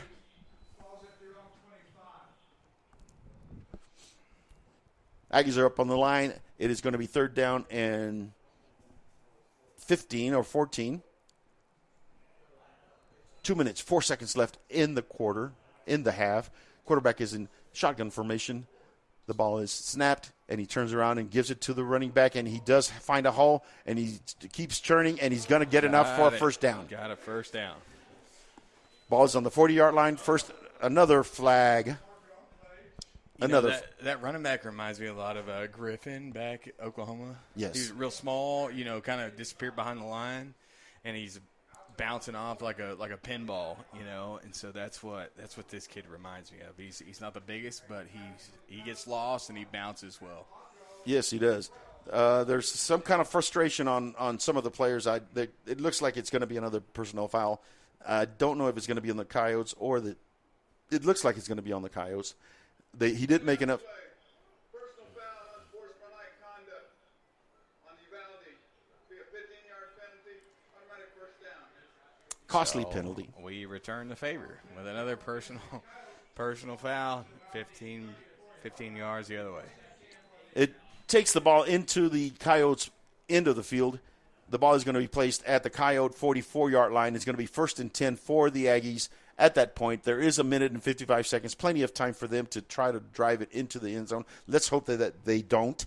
They are up on the line. The quarterback is in shotgun formation. Everybody else is on the line. There's 2 slot backs, 1 running back behind him. And he's going to turn around and hand it just like he did last time, and they're finding success with that play. He gets about 8 yards. It's going to be 2nd down and 2. Yeah, you kind of get the feeling that they're kind of running the clock out with 1:30, trying to get back 27 down, trying to get in the locker room and get something figured out. It looks like it's going to be 2nd down and 3. Yes, it looks like they're trying to run the clock down and maybe try to score and but not give the ball back to the Coyotes. Exactly. 2nd down and 3. Shotgun formation, everybody's in. It's going to be a powerful, and they're going to try that play over and over again until we stop them. Keeping the clock running. The ball is on the Coyote 32-yard line. It is enough for a first down. It's going to be 1st and 10 at the 32-yard line of the Coyotes. There is 1 minute left. Now there's 58 seconds left, and the clock is ticking. Like Al says, tick, tick, yeah. tick, tick, tick, tick. Yeah. Well, I'd be shocked if the Coyotes didn't have 2 or 3 safeties deep because you've only got 41 seconds. So, and they do the same play. And he's got room to run to the left. He's running to the left. He's running to the left, and we tackle him at the 10-yard line. Inbounds, which is great. It was very, very, very critical that he did not get to the sideline. There's 29.5 seconds left, and they got to set the change, but the second the change set, clock goes. There it goes. And the clock goes. It's 24 seconds. 1st and goal at the it's Poteet first. Has 0 timeouts left too. Yes, we got to stop him right there, and we do. It's going to be hold him up. 2nd down and 7. They just have to go to the 1-yard line to get a first down, so it's not 1st and goal. They've got 3 seconds, 2 seconds, half. 1, and this is going to be the half. Time is going to run out on the Poteet. Yes, it does run out on them. They could not score. Coyotes go into the half, leading 27, Poteet 0. Fantastic first half. Fantastic first half. We're going to take a quick commercial break and be right back. This is the Coyote Pack broadcast on UvaldeRadio.net. Friday Night Lights, marching bands, school spirit cheers. High school football is happening now. Auto World Uvalde is proud to support all the brave young athletes and to be a part of this wonderful Coyote fighting spirit. When you're ready to touch down on great savings on a new ride, stop by Auto World Uvalde. Test drive and let us help you find what you're looking for. Plus, get warranty forever at no cost to you. Visit AutoWorldUvalde.com today. Go Coyotes!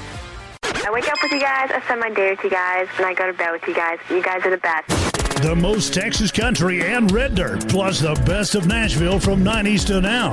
It's 5 o'clock somewhere, going out of style. I was thinking out of style, stay out of Uvalde Radio. Like so many great Texas institutions, it began as an idea, became a vision, and ended up being a legacy. The premier bank of Southwest Texas since 1907, First State Bank of Uvalde, provides banking solutions, services, and products with the highest quality customer service, delivered with Southern hospitality and Texas spirit. For all your banking, loan, mortgage needs, or just to grab a cup of coffee and talk about Friday night's Coyote victory amongst the ambience and artwork, we'll be looking down the road for you here at First State Bank of Uvalde. Member FDIC, equal housing lender. Texas Farm Store backs the pack.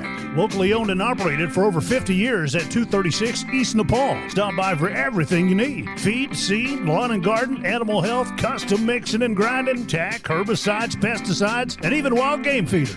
At Texas Farm Store, our friendly and knowledgeable staff can help you with all your needs. Delivery is available. Please call for more information, 830-278-3713, and find Texas Farm Store online at txfarmstore.com. Does your health have you on the sidelines? With over 20 specialty services, Uvalde Memorial Hospital has the winner's playbook of healing. Whether it's orthopedics, oncology, pain management, podiatry, radiology, or rehabilitation, Team UMH can offer you the quality, comprehensive health care you need to get back in the game of life. Call us today to learn more at 830-278-6251. Go Coyotes! Star Realty and Ranch salutes our Uvalde High School varsity Coyotes, as well as all our UHS student athletes. Your hard work, dedication, and spirit make you all stars of the game. Star Realty and Ranch are your premier real estate experts, here to provide you with all the resources and information you need to buy or sell real estate. Call to find out more at 830-261-1970 or visit uvalderealty.com. There's power in the simplest of actions. Like one neighbor helping another, where everybody looks out for everybody else. Community is everything at Medina Electric Cooperative, and we're grateful for your trust. To provide the energy you need, giving you the power to power on. Medina Electric Cooperative is a Touchstone Energy Cooperative, your source for power and information. Friday Night Lights, marching bands, school spirit cheers. High school football is happening now. Auto World Uvalde is proud to support all the brave young athletes and to be a part of this wonderful Coyote fighting spirit. When you're ready to touch down on great savings on a new ride, stop by Auto World Uvalde. Test drive and let us help you find what you're looking for. Plus, get warranty forever at no cost to you. Visit AutoWorldUvalde.com today. Go Coyotes! Greetings to everyone who loves the Uvalde Coyotes. This is Mama Jan on behalf of the Tex Elliott family. Uvalde strong, we back the pack. Go Yotes! Texans team together, every red-blooded one of you, shoulder to shoulder, shaping history.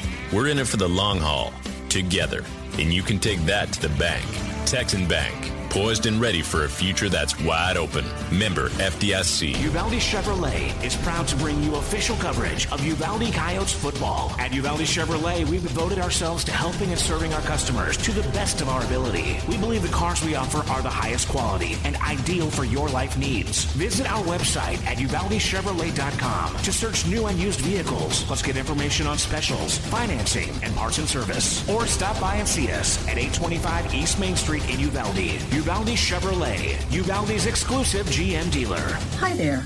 I'm Linda Kale, broker at Riata Realty in Uvalde and Nueces Canyon. If you're in the market for a home, business, or recreational property, we'll help you find it. For sellers, we're ready to broker any deal you bring us. Commercial, residential, ranch, and river properties are all in our wheelhouse. Friendly service and attention to detail are what we're known for, so give us a call today at 591-4430. Whether you're buying or selling or just thinking about it, remember Riata. The most Texas country and red dirt, plus the best of Nashville from 90s to now. 'Cause I got friends in no place, 'cause I'm on my way.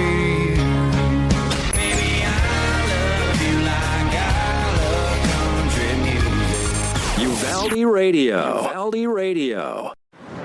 Welcome to the Medina EC Halftime Show. Medina Electric Cooperative, built by this community over 80 years ago to deliver safe, reliable, and affordable energy. Proud to be a part of this community and continue to serve beyond the power lines. And now your host, Simon Pops Ortiz, on your home for Uvalde Coyotes football, UvaldeRadio.net.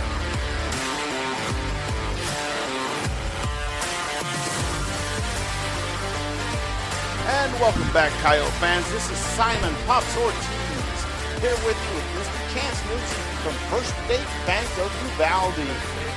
First down. There you go. There you go. We're having our halftime show. We're going to start it off. I think, Chance. We're going to go ahead and give Ryan a chance to come in and do his Uvalde Memorial Hospital injury report. You bet. And then we'll go from there. And ladies and gentlemen, with us right now is Ryan T. And hello, Ryan, sir. How are you? I'm great. How are you? Yeah, another fantastic night. I noticed we did have a couple of injuries today. Can you give us a summary of who's injured? And Well, so we had the ankle sprain. He's got probably a high ankle sprain. Ibarra, the lineman, it was Jaden Ruiz, I think, 54. Number 54, Jaden Ruiz. Yeah, so he's got a high ankle sprain. He's been dealing with it a little bit, so it just re-aggravated it. We'll see how bad it is over the weekend. So is he out for the game? Yeah, he'll probably be out for the game, yeah. Okay. Do we have any other injuries to report? Not that I know of. The guys all seem to be holding up pretty good. Ale took a knee to the ribs in the first quarter, but he's fine. I did see that we had a couple of players go down and had some timeouts, but I guess it was something that they were able to shake off. Yeah, just little nicks and bruises. They're good. It's good. And how about the Poteet Aggies? Did they have anybody get hurt? I didn't see anybody go down and stay down, but I didn't see anything major on their side, which is good so far. We'll hopefully keep it that way. That's great. It's a fun halftime because we're up 27-0. How are the kids down there? Yeah, they're all happy. We'll see if they can keep their concentration for the second half. The Aggies like to run the ball, and next thing you know, you're not paying attention. They'll bust off a couple big runs. That lead may shrink, but hopefully, coach is on them, which I'm sure he is. They had a nice run there towards the end. If they just ran out of timeouts, they were getting close. And we did give them a couple of freebies with some personal fouls, and it's kind of hard sometimes to keep your concentration when you're up 27-0. It's true. But it's going to be interesting to see how they respond in the second half, and it is 27-0.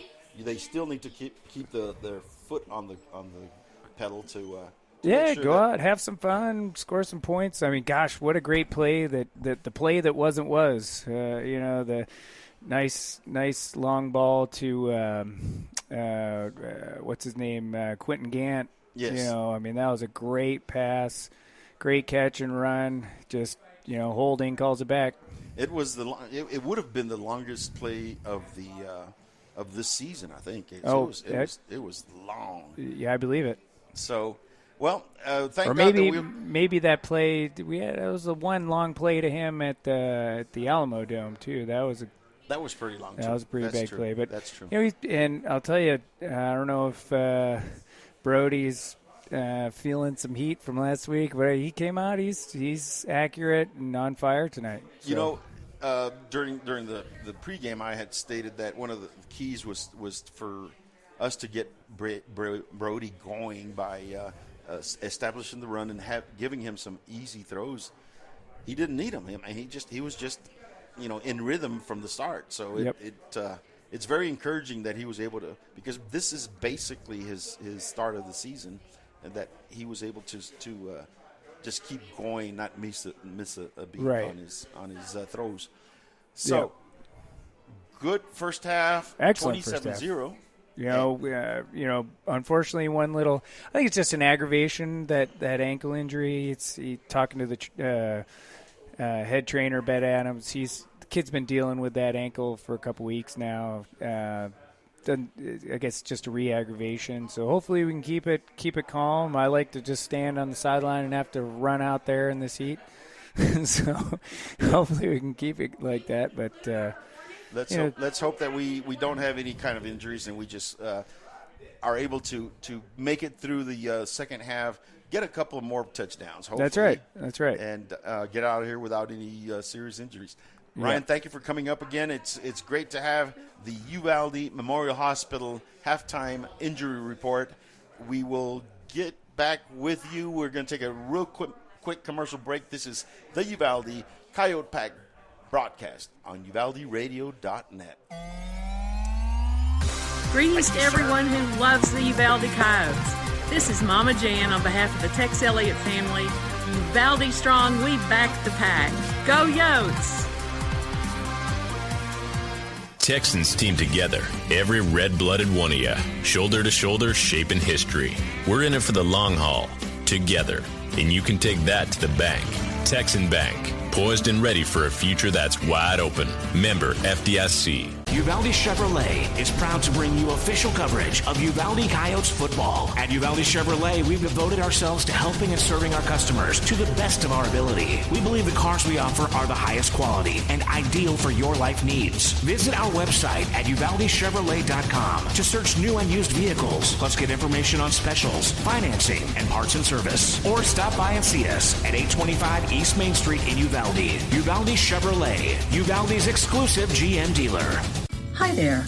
I'm Linda Kale, broker at Riata Realty in Uvalde and Nueces Canyon. If you're in the market for a home, business, or recreational property, we'll help you find it. For sellers, we're ready to broker any deal you bring us.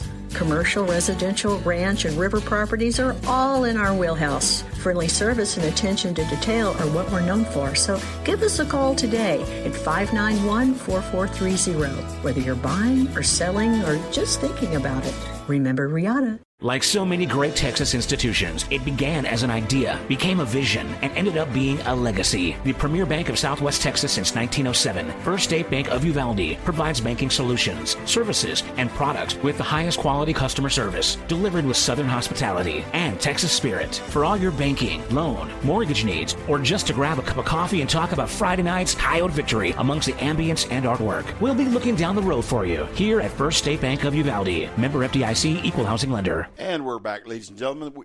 This is the halftime show brought to you by... I'm sorry. I'm sorry for the interruption, but we're going to get back to the halftime show. We are going to give you some halftime scores. We're going to go with the the Somerset Bulldogs are ahead of the Floresville Tigers, 28-13. And let's see. The Bernie Greyhounds are up 21-20. Whoa. Only by 1 point. You know, Antonian is pretty good. They were in that first game when we played at the Alamodome. Let's see, Fredericksburg. That's the one that I was interested in. The Fredericksburg Ballin Billies are up on Kerrville Tybee 12-7. There we go. Tybee fight dies tonight, maybe. Yep. Let's see. The Memorial Minutemen, San Antonio Memorial is down to Pearsall 16-0. Then we have San Antonio Kennedy is down to Bandera 42-0. Whoa. And let's go to Dehanis. Junction is up on Dehanis 32-7. The Junction, that's the old Bobcat deer. Yep. Junction Eagles. Cotulla is up on Dilley 14-6. And Zapata is up on Crystal City 14-0. Hebronville and Carrizo Springs are tied 14-14. Hondo is up on Brackettville, 21-7. Whoa, Gary Mack. Yep. Don't count him out, though. That's only halftime. Menard is up on Lakey, 34-22.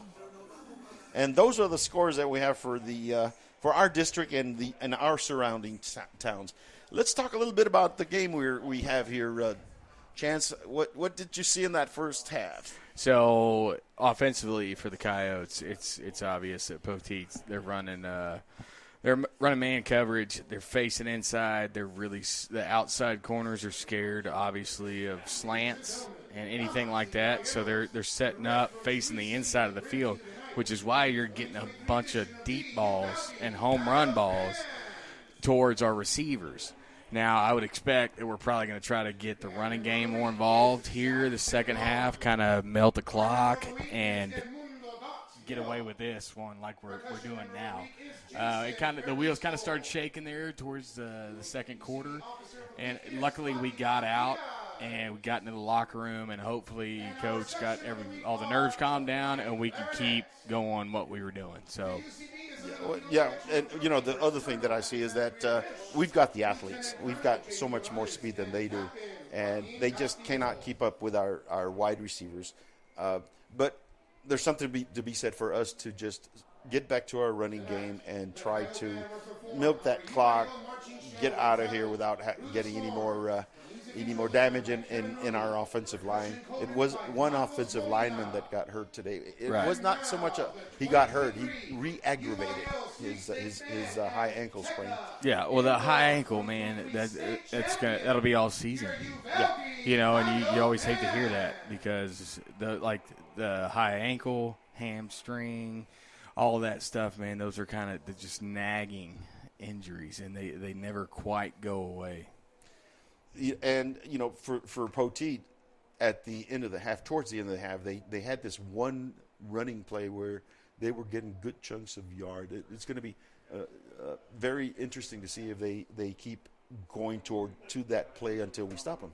Yeah, and it's going to be interesting to see if Poteet stays with that man under coverage that they're running because they've gotten burnt all night. 27 points to nothing worth. So I'll be curious to see if they start mixing in a little zone or a little deep cover 2 maybe to kind of fend off that deep pass. But they got to know we're going to run the ball. What do you think about what do you think Coach Miller's strategy is going to be at the start of the second half? I think it's keep the ball, monkey in the middle, keep away, hot potato. And just milk that clock, get Ale his yards because he hadn't. I mean, they have done a good job at shutting our run game down, and that's what I mean. When your passing game is working that well, then you don't need that running game. But when the clock game comes into it, that's when you need to start running the ball. And I really think that they're gonna pound the middle. And you're right. I think that is what Coach is going to come out and do it and try to establish the run again so that we can catch them like we had been catching them off guard with those long passes. Oh, yeah. No, and it's and I talked to Brody and Caden a bit, and I'm just like, man, short passes. And then third quarter, fourth quarter, that's when you hit those bombs. Well, it kind of blew back on me because these bombs are open. So It's like, kind of do what I say, not what I do. Or whatever. Exactly. It's like, forget this game, Brody. Short passes. Well, I keep harping that you're a First State Bank of Uvalde representative here, but you're also a quarterback. Oh, yeah. No, and we need to give some love to these linemen. They have really been doing a great game, just a great job of establishing the line and pushing Poteet back. And I think we need to just to give a shout out to number 71, Adriel Gonzalez, the right tackle. I'm going to name him out. I mean, these young men. We always talk about the wide receivers and the quarterbacks. Oh, yeah. But these young men have really made a big difference in this game. No, Jackson Parker, the center, Number 67. That's number him. 67. That's me. And that all goes. I mean, he touches the ball. He's like the catcher. Like he's got his hands on the ball every single play. Well, you know what? Center for Poteet has had some problems getting that ball back there, and Jackson has been just automatic. I'm telling you, and that's a game changer. Yep. You can't get that snap under center or catch the shotgun snap. It's a whole different ball game. That's a 14-point swing.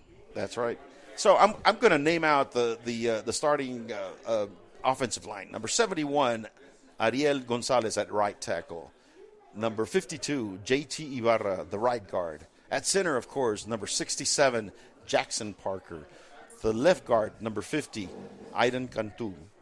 The left tackle, number 60, Luke Sage Mule. Sage Mule. I don't know if that's how you pronounce it, but that's fun. I like that. He's the old Sage Mule.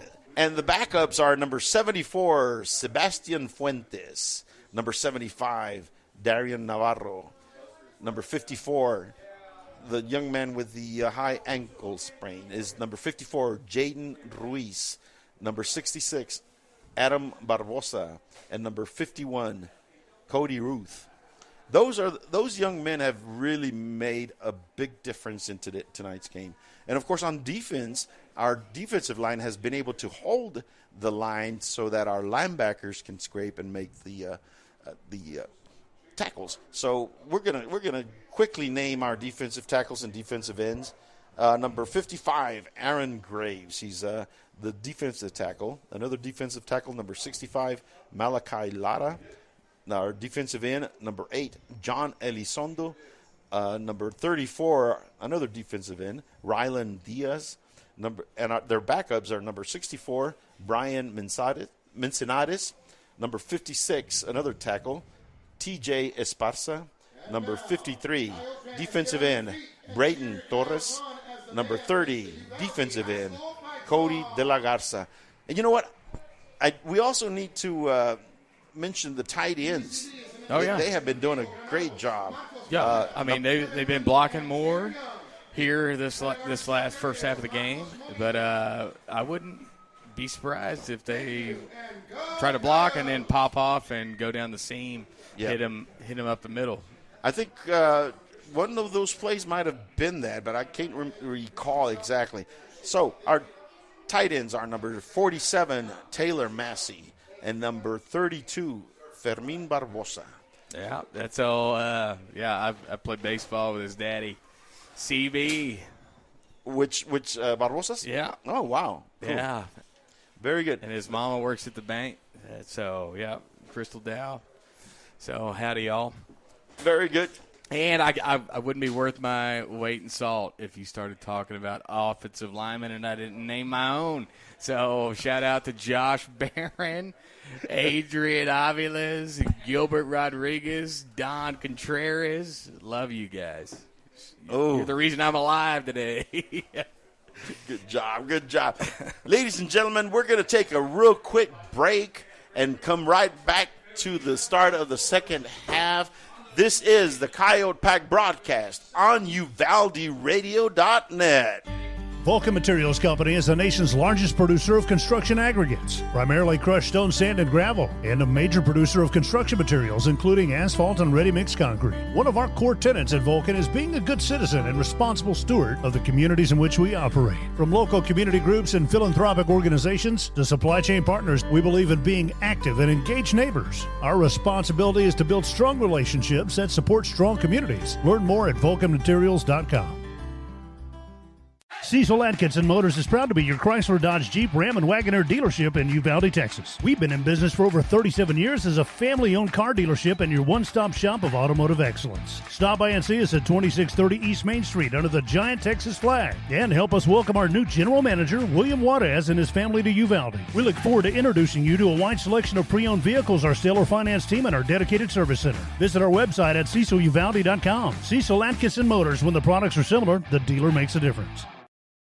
Like so many great Texas institutions, it began as an idea, became a vision, and ended up being a legacy. The premier bank of Southwest Texas since 1907, First State Bank of Uvalde, provides banking solutions, services, and products with the highest quality customer service, delivered with Southern hospitality and Texas spirit. For all your banking, loan, mortgage needs, or just to grab a cup of coffee and talk about Friday night's Coyote victory amongst the ambience and artwork, we'll be looking down the road for you here at First State Bank of Uvalde. Member FDIC, Equal Housing Lender. Get ready to dive back into the thrilling world of football predictions with Season 2 of Chamber Picks, presented by the Uvalde Area Chamber of Commerce and Visitor Center. Join your host, J. Allen Carnes, along with Mama Jen Elliott, Willie Edwards, and their fellow panelists every Wednesday night at 7 p.m., streaming live on Facebook and YouTube. Each week, join Coach Wade Miller as he provides a game recap and offers a sneak peek into the upcoming challenges for the Coyotes. Sponsored by First State Bank of Uvalde, Uvalde Chevrolet, and Luigi's Italian Restaurant. Go Coyotes! Cecil Atkinson Motors is proud to be your Chrysler, Dodge, Jeep, Ram, and Wagoneer dealership in Uvalde, Texas. We've been in business for over 37 years as a family-owned car dealership and your one-stop shop of automotive excellence. Stop by and see us at 2630 East Main Street under the giant Texas flag. And help us welcome our new general manager, William Juarez, and his family to Uvalde. We look forward to introducing you to a wide selection of pre-owned vehicles, our stellar finance team, and our dedicated service center. Visit our website at ceciluvalde.com. Cecil Atkinson Motors, when the products are similar, the dealer makes a difference. Welcome back, Coyote fans. The Coyotes are running out to the field right now. They just broke through their big old banner. It's going to be the start of the second half. It's going to be very interesting to see how the Coyotes come out after having such a nice big lead, Chance. Well, that's a different, because we hadn't been in this situation. I mean, it's 27-0 blanking. So what team are you gonna put on the field for the second half? You know, you gonna finish it up, or are we're gonna have a ball game? Well, you know, last year we didn't have a game like this. We didn't have a game where we were up by so much, and it feels very weird. I mean, it's nice and loose. Yeah, it's you know. Yeah, there's no white knuckles, that's for sure. Exactly, and we did have a couple of games where it got out of hand on the other side, and those are hard. Oh yeah, those games really are hard. But no, the Coyotes are up 27-0. We're about to start the second half. We are going to be kicking from the south end of the stadium to the Aggies. They have 3 men back. DeVere is teeing up the ball. Our players are bunched up, about to spread out. It's going to be a fun second half. I wouldn't count out a onside kick here, to be quite honest with you. I'm just saying, if you're going to step on their throat, step on their throat. You know what I mean? Yep. And we are talking about River Road Wade. The young men are ready to kick off. The receiving team is ready. The ball is kicked. No. It is going to go all the way to the goal line and through the end zone for a touchback. The first touchback of the year. That was something else. That even got an applause for the Poteet assistant coaches over here. Yeah, he did. It's going to be 1st and 10 for the Poteet Aggies at their own 25-yard line. No seconds went off in the clock because the ball went through the end zone. They're up in the line. It is going to be a shotgun formation, 2 running backs. No receivers. No receivers. They're going to run the ball. The ball is snapped. And it's shut down. It's about a yard loss. It's going to be it's going to be no gain. Oh, okay. 2nd and 10. Al used to hate for me to correct him. Oh, that's all right. Hey, I may be dumb, but I ain't stupid. 2nd and 10 for the Aggies. They tried a simple dive play, see if they could get some yards. They were met right at the line. No gain. 2nd and 10. They are in shotgun. 2 slot backs. There's no wideouts, and they're going to hand it to the other side. And we do get him after a 3 or 4 yard gain. It's going to be 3rd down and 7 on their 29-yard line. I'll give it to them. They're sticking to their guns with, and no pun intended, this this shotgun, formation that they're doing, this pistol, if you will, with no receivers, double tight ends. It's when just you're down power running. 27? Power running from way back. It's a shotgun formation, one running back. They're going to hand it to him again, but he is mad about 5, 6, 7 yards behind the line of scrimmage. It's going to be 4th down and 12 at their own 22-yard line. The Coyotes it was just a pack that came in. That was it. No, again, it's the same. It's this pistol double. It's almost like a super big package in the NFL, like, goal line. I don't understand. They're down 27, and they've not scored. You'd think you'd be airing it out a little bit. Instead of getting stuff for a loss of 7. 4th down. They're in punt formation. We have 2 players back to receive the punt. The punt is off to the right. It's going to go out of bounds. That's a good catch by Coach there on the sideline on the bounce. Yeah, he did, didn't he? That was a good catch. Right there about the what? The 45-yard line. 45, 46. 47-yard line. That's where the Coyotes will start their first series of the second half. One upper. Huh? I said 45, 46, and you said 47. It is 47. One upper. All right, Al Ortiz. Hey, no He's Al listening, Ortiz. by the way. Miss you, brother. No Al Ortiz. We still aim to please. Hey, there you go. Smart guy's a rhymer. Oh, my. Oh, quick shout out. I'm going to give a shout out to 2 young ladies. Oh. Uh-oh. Okay, the Coyotes. Yeah, he's focusing on the field. He's not trying to find the names of the women. Just trying to save you, brother. Oh, yeah. Uh-huh. It's going to be a 10-yard mark off from the 47 to the 37. That's where the Coyotes will start. It'll be 1st and 10 at the 37. They're up in the line. 2 wideouts to the right, 1 to the left, 1 tight end, or slot back. Yeah, slot. I mean, it's a slot back, shotgun formation. Ref is trying to set everybody up correctly. So we got Bro Montana and Ale in the backfield. Yes, we do. And they fake a dive. There he is. And they throw it. No catch. It was over the head of the receiver. It was number 3. It was a sprint out and incomplete. Yeah, I don't know if it was as much of a sprint out by design, but that defensive end came in. Brody made it good. He evaded that rush, but threw a little high. But I mean, he was covered too, so he might have been throwing that away. It was basically a busted play. It's going to be 2nd and 10 at the 37-yard line. The Coyotes are up on the line. Shotgun formation, 2 wides to the right, 1 to the left, 1 running back. They do hand it to the running back, and he gets about 2 yards. It's going to be 2nd and 8, or 3rd and 8, excuse me. I'm telling you, Abraham Ale, he looks a little frustrated, and he's about to bust out. I'm calling it right now. It was a shoestring tackle. It takes more than one guy to bring him down, but they did. It's going to be 3rd down and 8 at the 40-yard line.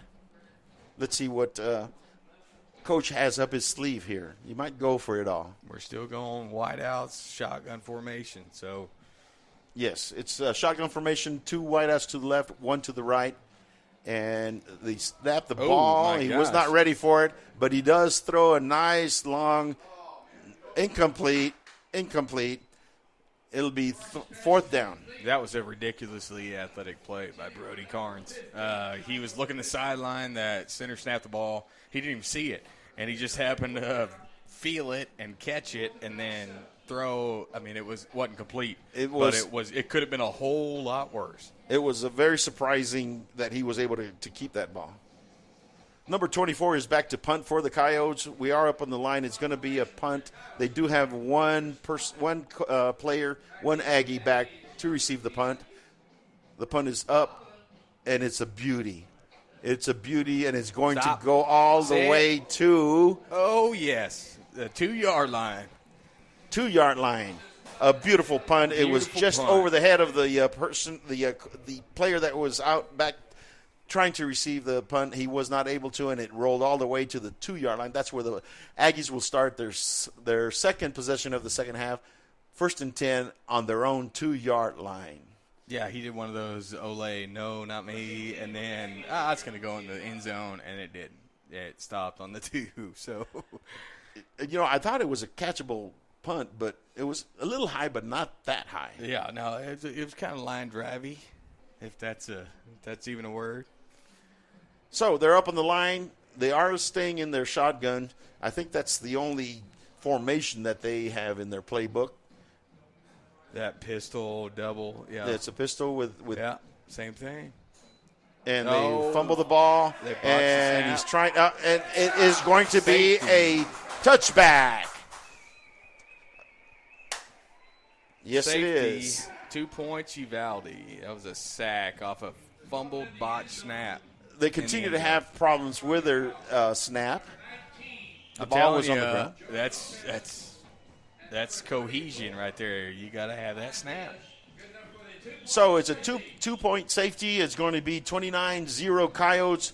We're going to have a kickoff punt in a few minutes. We are going to take a quick commercial break. This is the Coyote Pack broadcast on UvaldeRadio.net. Serving Uvalde and the surrounding counties since 1991. Country Gardens and Seed thanks all their dedicated customers for over 30 years of support. Yolanda and her friendly staff invite new faces to stop by 403 South Getty Street for all your gardening needs. They're there to help you and answer any questions on your landscaping projects. Fall gardening starts soon, so call 830-278-2204. Country Gardens and Seed, 403 South Getty Street, Uvalde. And we're back, Coyote fans. This is Simon Pops Ortiz with Chan Snootsy from First State Bank of Uvalde. Howdy. Yes. The Coyotes are going to receive the kickoff. They kicked off from the 20. We received it at the 50. The running back, the runner is trying to he gets 5 yards. We're going to start this next drive out the 45-yard line of the Aggies. Yeah, it looked like a little pooch punt, kind of trying to catch us off guard, but yeah, it didn't go far, but it leaves us with great field possession.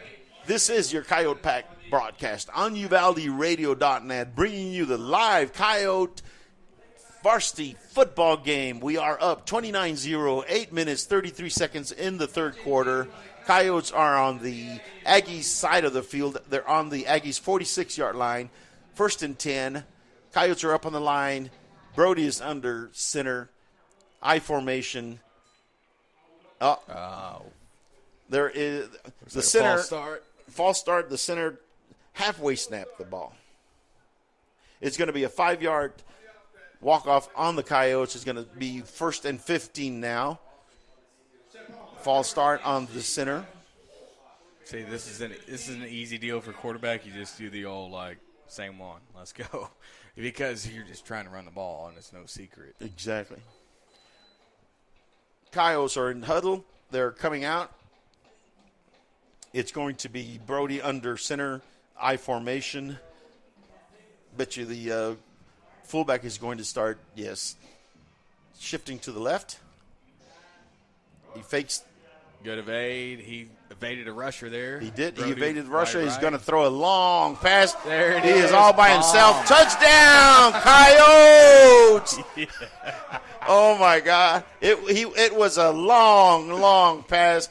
There was not one Aggie within 10 yards of him. Touchdown, Coyotes! Oh, bro, Chacho.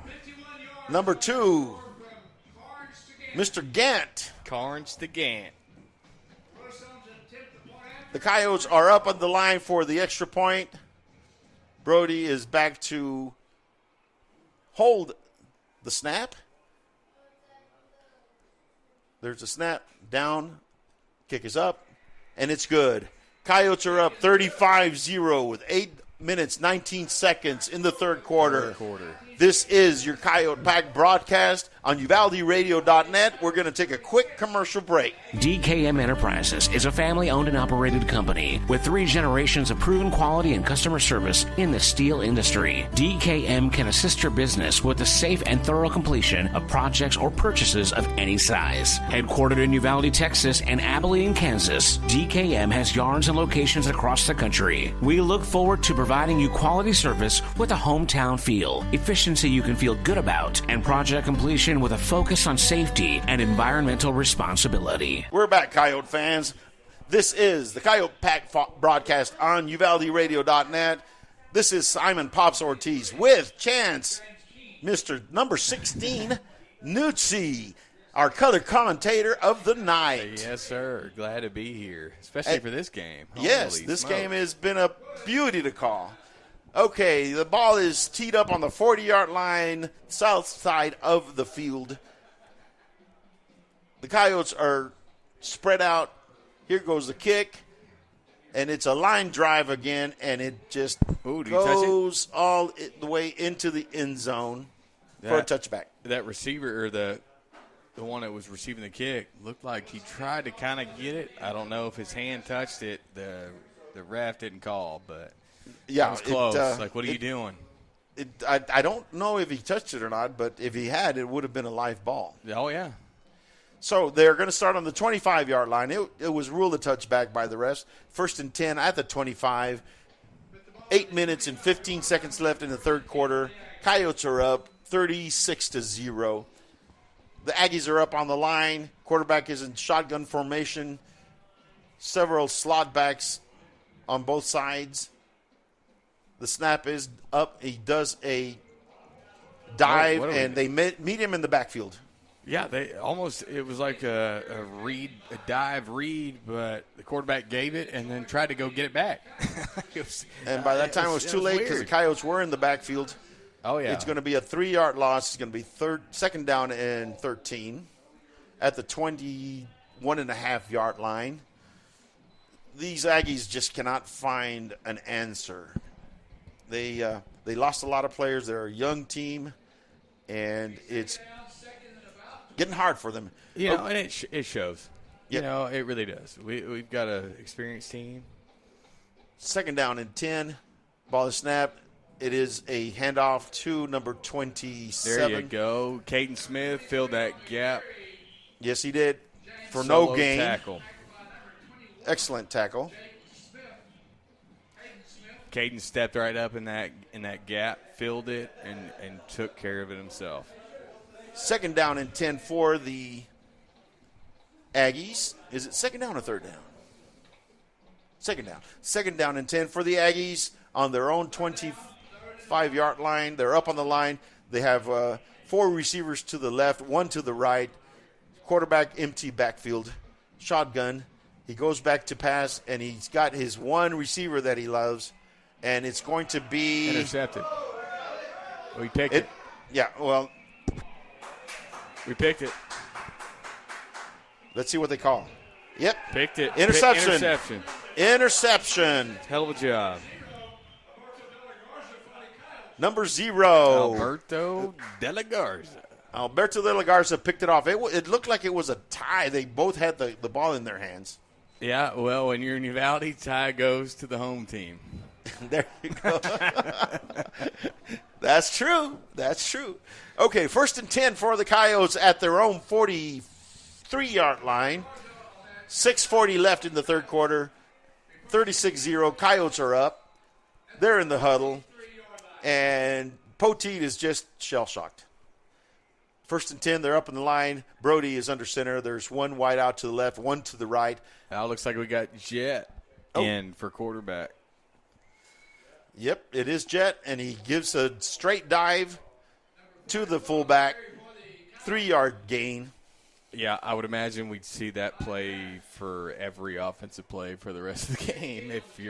It looks like we're going to give some of our backups some playing time. Jet is in as the quarterback. Yeah, Brody is helmet off, and it's going to be 2nd and 6 at the 47-yard line. Coyotes are up on the line. Jet is the quarterback. Ale is still the running back. Mm-hmm. There's a new fullback. Ball is snapped. Turns around, gives it to – no. He takes it out. Oh, he kept it. He kept it, and he's going to the – he made the – went to the 42-yard line of the Aggies.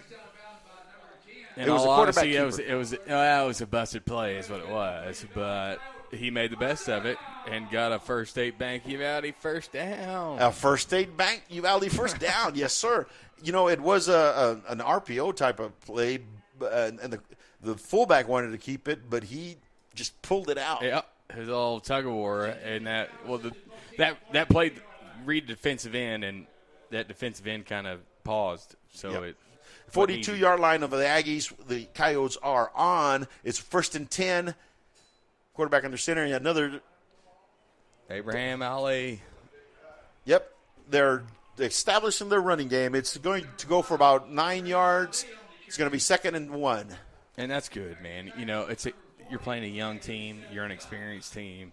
We're up 36-0. Like, milk the clock. This is no. You don't need to make a point here. We are trying to run the clock. In other words, it's going to be 2nd down and 1 at the 33-yard line of the Aggies. Coyotes are up on the line. Jet Flores has come in as the quarterback. Number 20, Jaden Martinez, is now the running back, sophomore running back. They give another dive to the fullback, and it goes for about 3 or 4 yards. It's going to be a 1st and 10 at around the 28-yard line of the Aggies. It looks like that was Ryan Barron. Remember my lineman I mentioned earlier? Yes. Josh Barron, that's his boy, buddy. So he just got a First State Bank Uvalde first down. That's right. First State Bank Uvalde. It's a 100% chance it was a 100% first down. chance. Yes, sir. By First State Bank. How about that, Josh Yes, Barron? sir. Wow. Look at your boy.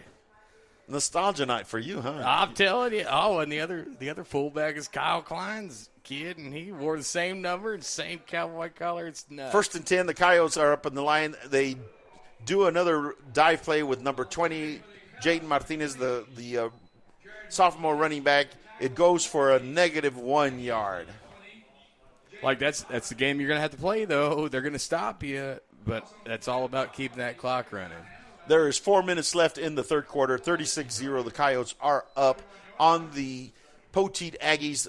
We are on their 31-yard line. It's going to be 2nd down. 30-yard line. It's 2nd down and 10. Quarterback's under center. I formation. One wide receiver to each side. Another dive play, and we're going to take it to the 28-yard line. It's going to be 3rd down and 8. Oh, Ryan Barron's going to have 100 yards. You know, he should. Or you're just being nostalgic. No, I'm just saying that's the play you need to keep running. And if they can't stop it, keep the clock running, keep running. There you go. It is the fullback dive. Turns around and gives it to the fullback that's right behind him.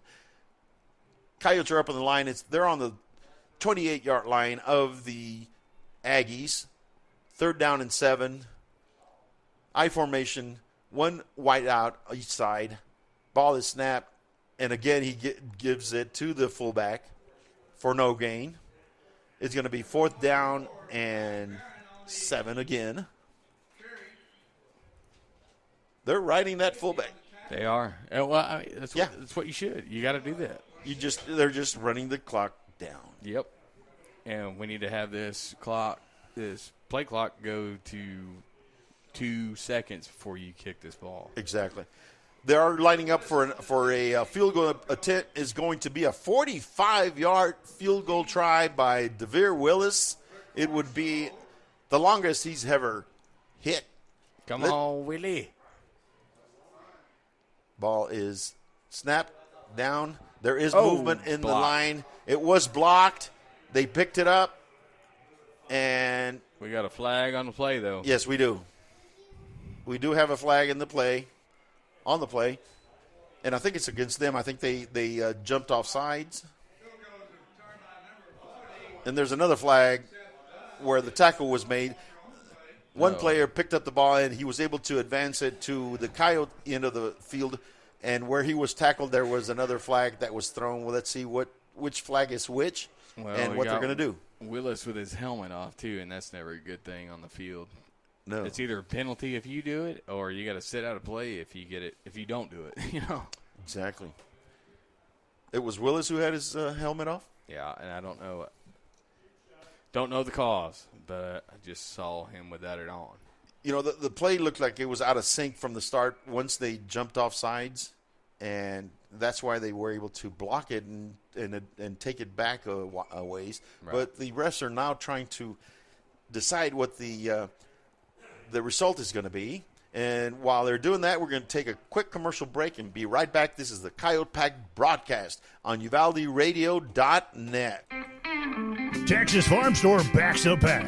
Locally owned and operated for over 50 years at 236 East Nepal. Stop by for everything you need. Feed, seed, lawn and garden, animal health, custom mixing and grinding, tack, herbicides, pesticides, and even wild game feeders. At Texas Farm Store, our friendly and knowledgeable staff can help you with all your needs. Delivery is available. Please call for more information, 830-278-3713. And find Texas Farm Store online at txfarmstore.com. And we're back, ladies and gentlemen. This is the Coyote Pack broadcast on UvaldeRadio.net. They're going to mark off 5 yards on the Aggies for. On the offense, both penalties will be marked off. Repeat, fourth down.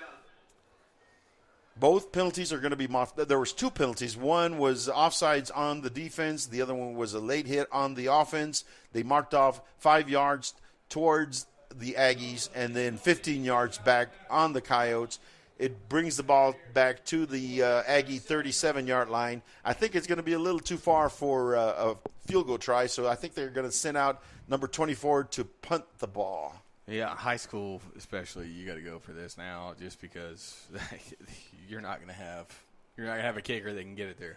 Yes.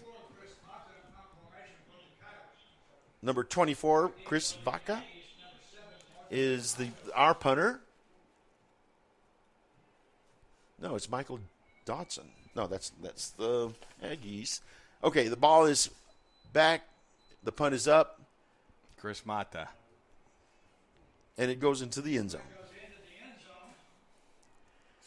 The ball will come back out to the 20-yard line. It's a touchback. The Aggies will start their next series at the 20-yard line, 1st and 10. With 1 minute and 52 seconds left in the third quarter. We're not going to take a commercial break. We're going to stick with the action and see this last quarter through. It has been a little seesaw here, back and forth. We have scored on the Aggies. They haven't been able to drive. They are up on the line, on the 20-yard line. Everybody's up on the line. There's no wideouts.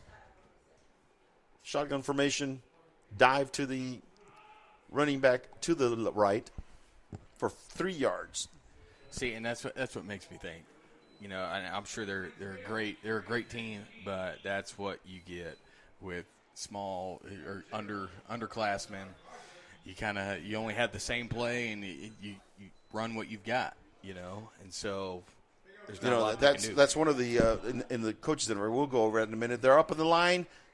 Everybody's on the line. There's no wideouts. They're just going to try to run the ball to the right side with the same running back. They are having some success. They get about 6 yards, enough for a first down at the 31-yard line of the Aggies. It's going to be 1st and 10 for the Aggies at that point. And I don't think that their game plan is too much dissimilar from ours at this point. I think they're probably going to try to run the clock out, run the ball, get out of here the way it is right now. I think so because there's nothing wrong with that. No. Hey, you're outmatched. I get it. They're up in the line again. There's no wideouts. They're just going to be running the ball. They have one running back in the backfield. Low snap again. It disrupted the timing, and he is corralled after about a 10-yard loss. It's going to be 3rd down and about 18 yards. And this is what, games like this is where you see coaching and, stuff like, hey, are you arm tackling? Are you bouncing off people? Are you taking easy? Are you finishing the job? Yes. So that's what we're going to see here this last quarter. Our kids are going to have to keep their discipline and keep their heads in the game because that's when it really gets hard. Mm-hmm. Up on the line, no wide receivers. They're just going to run the ball, and they call Yes, it is. It is the end of the third quarter, ladies and gentlemen. The Coyotes are up 36-0 going into the fourth quarter. We're going to take a quick commercial break. This is the Coyote Pack broadcast on UvaldeRadio.net. Does your health have you on the sidelines? With over 20 specialty services, Uvalde Memorial Hospital has the winner's playbook of healing.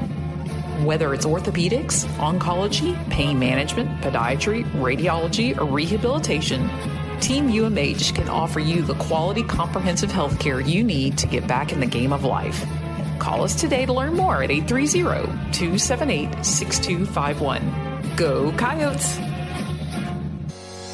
Star Realty and Ranch salutes our Uvalde High School varsity Coyotes, as well as all our UHS student athletes. Your hard work, dedication, and spirit make you all stars of the game. Star Realty and Ranch are your premier real estate experts, here to provide you with all the resources and information you need to buy or sell real estate. Call to find out more at 830-261-1970 or visit UvaldeRealty.com. Welcome back, Coyote fans. This is your Coyote Pack broadcast on UvaldeRadio.net. We are back to live action. It's second down and 18. They're on their own 22-yard line, 23-yard line. They're basically just lining up and running to one side or the other, and they get the running back in the backfield. It's going to be a loss of about 5, third down and about 23-yard line, 23 yards to go. On their 19-yard line, Coyotes are playing excellent run defense. Well, that's the same play they've run 4 times in a row. Strong side, so they're trying to get back to the land of strawberries, I guarantee you. I guess so. Although they've come out with 4 wide receivers to the right, 1 to the left, that's when they usually throw it to that one receiver on the right, and it was over his head, incomplete pass. It's obvious when you have that diamond formation, that bunch, and you got the number 10 on the right side. He goes there. It's a decoy, but when you do it every time, decoy becomes no decoy. Exactly. The Aggies are back. Punt formation. We have 2 Coyotes back to receive the punt. They are on their 19-yard line. They're waiting for one more player to come in. They only had 10 on the field. Now they have 11. They're ready to punt the ball. The Coyotes are patiently waiting for the ball to come to them. And here comes the punt. It's a high punt. Number 1 gets it, and he goes to the right, goes to the left, and tackled at the 40-yard line. He lost about 12 yards on that, trying to make something out of nothing. Right. Well, I'm just glad he hang on to the ball because he lost the handle on it there for a bit and was able to get it before Poteet did. It was a good punt. It was a high punt. It gave his teammates time to get down the field. So it's going to be 1st and 10 for the Coyotes at the 40-yard line. Coyotes are coming out on the field. We do have Jet as the quarterback. We have number 42 as the running back.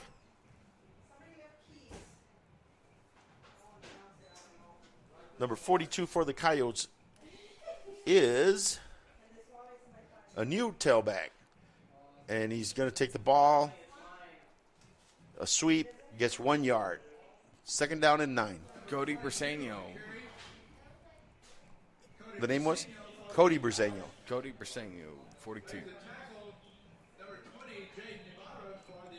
The Coyotes did make one yard. It's second down and 9 at their 41-yard line. There's 10 minutes, 36 seconds left.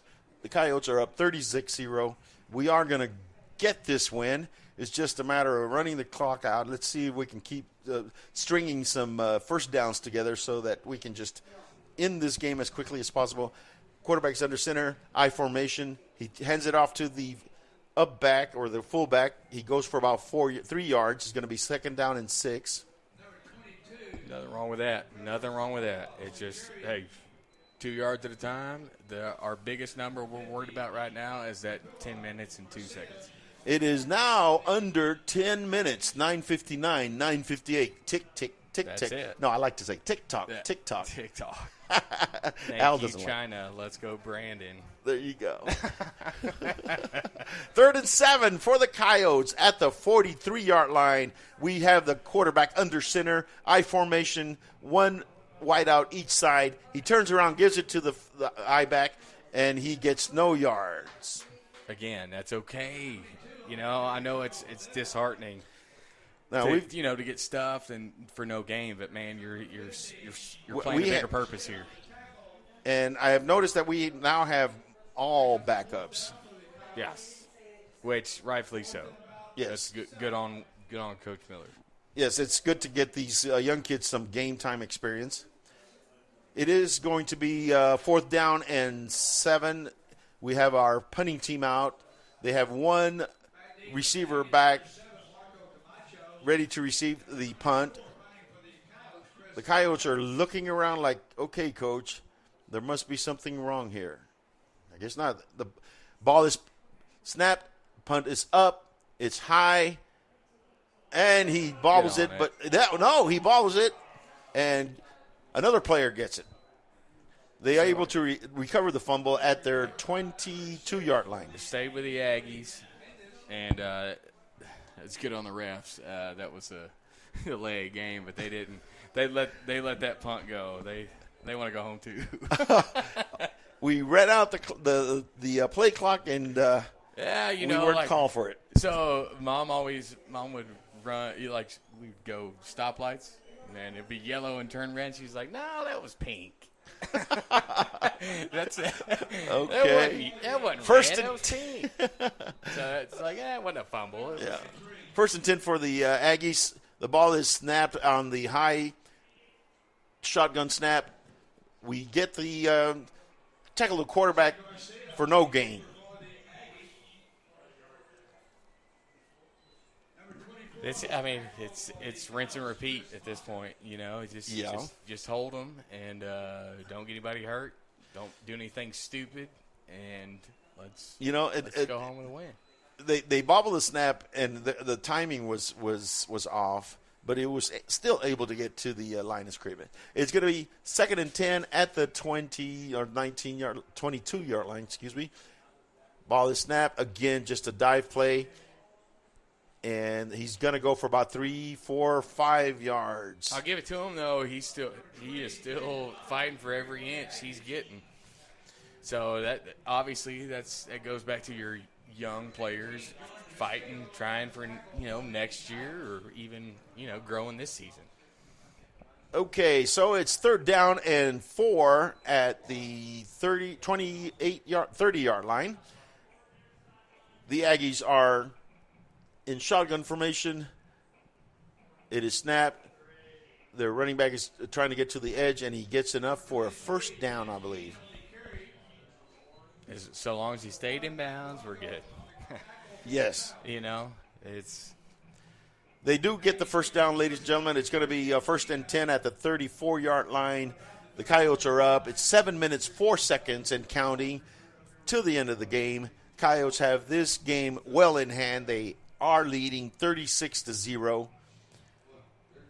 The Aggies are on their own 33-yard line, 1st and 10. They're up on the line, and it's like Chan says, rinse and repeat. The same formation and the same dive play is coming. And it is. He does make it to the outside, and I'll give it to him. He's churning. He's churning it. A 10-yard gain is going to be 1st and 10 for the Aggies at their own 45-yard line. The nose of the ball is right on the 45. They are stringing together some 1st downs. And again, that's good. That's not – I think that's their game plan. I think that would be our game plan. We are happy with their game plan. It's just I think they're trying to get back and reevaluate. It's 1st and 10 for the Aggies at their own 45. They come out in that slot formation offense, shotgun, one running back in the backfield. It's a dive play. We are able to meet it at the line of scrimmage. It's going to be 2nd and 10 at the 45. We are giving quite a few of our backup players some playing time. Absolutely, and that's what this is for. This late game up. And sportsmanship means something. And, yes, it does. And Friday Night Lights, and that's what Coach is doing.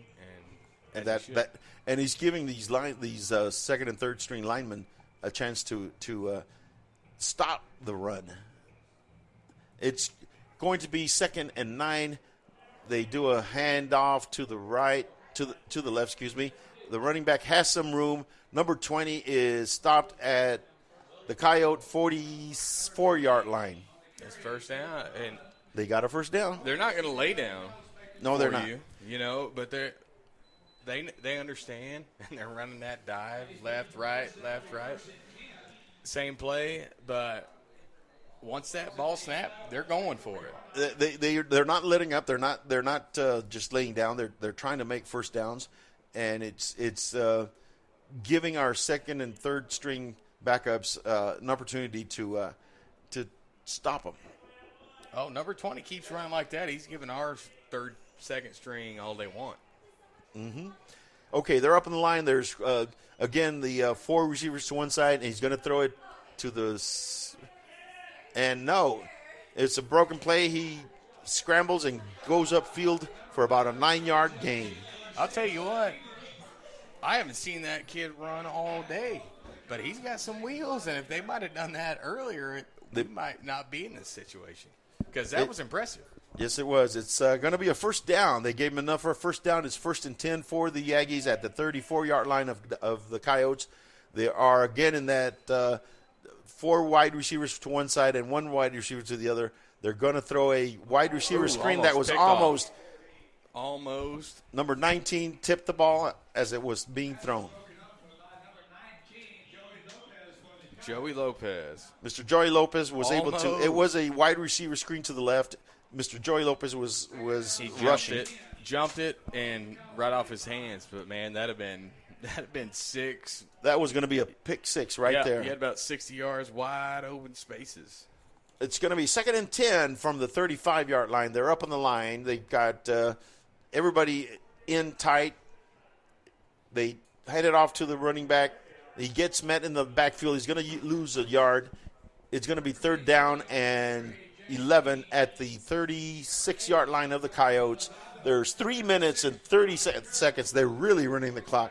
3 minutes and 27 seconds. The Coyotes are up 36-0. We're in the 4th quarter. This is a Coyote victory. We are going to go 2-1. 2-1. 2-1, and we've got Crystal City next week here. Oh, and by the way, next week we have Mr. Nano Tafoya as our guest speaker or a guest color analyst. Chamber Pig champion Nano Tafoya. That's right. Okay, 3rd down and 11. Shotgun formation. Ball to snap. Another dive play or a sweep to the right, to the left, and he gets about 6 yards to the 34-yard line of the Coyotes. Is going to be 4th down and 3. Now is where you need some of that fortitude because it's all well and good, and they could run the clock out. But when you start flirting with the shutout, now the defensive coordinator's like, ho, let's not do that. Don't want to lose the shutout. Yeah, that 0 looks pretty good on that scoreboard. They're up in the line. It's 4th and 3. They have everybody just bunched up. It's going to be a dive play. You know it. Let's see if the Coyotes can stop it. No, they do a sort of sweep, and he is stopped. Stopped short of the first down marker. Is going to be Coyote ball on the 33-yard line of the Coyotes. The Coyotes get the ball on down. Yes. I would expect probably a draw, and then I think we nail it on home. I think so. It's going to be 1st and 10 at the 27-yard line, 28-yard line, 2 minutes, 5 seconds. The Aggies do not have a timeout. No, they got all 3. They do. We both have 3. Oh, okay. Nobody's called a timeout. Nobody. Concentrate, Simon. Concentrate. First and 10, Coyotes. Quarterback's under center. I formation. One wide out. Guess what we're going to do? Chance? We better be running it. And it is a pitch out? Oh. I don't know that I'd go to number 20. To number 20. Jaden Martinez, our sophomore running back, made about 6 yards. It's going to be second down and 4 at the 34-yard line of the Coyotes. We're cooking. I thought they were going to just dive it, but no. I know. When you start like faking and pitching, that's too many hands. And there is some dirty laundry on the ground, and I don't know what it is. Too many men on the field. We're trying to find out what the ref is going to say. And let's hear the PA. It's like there's 12.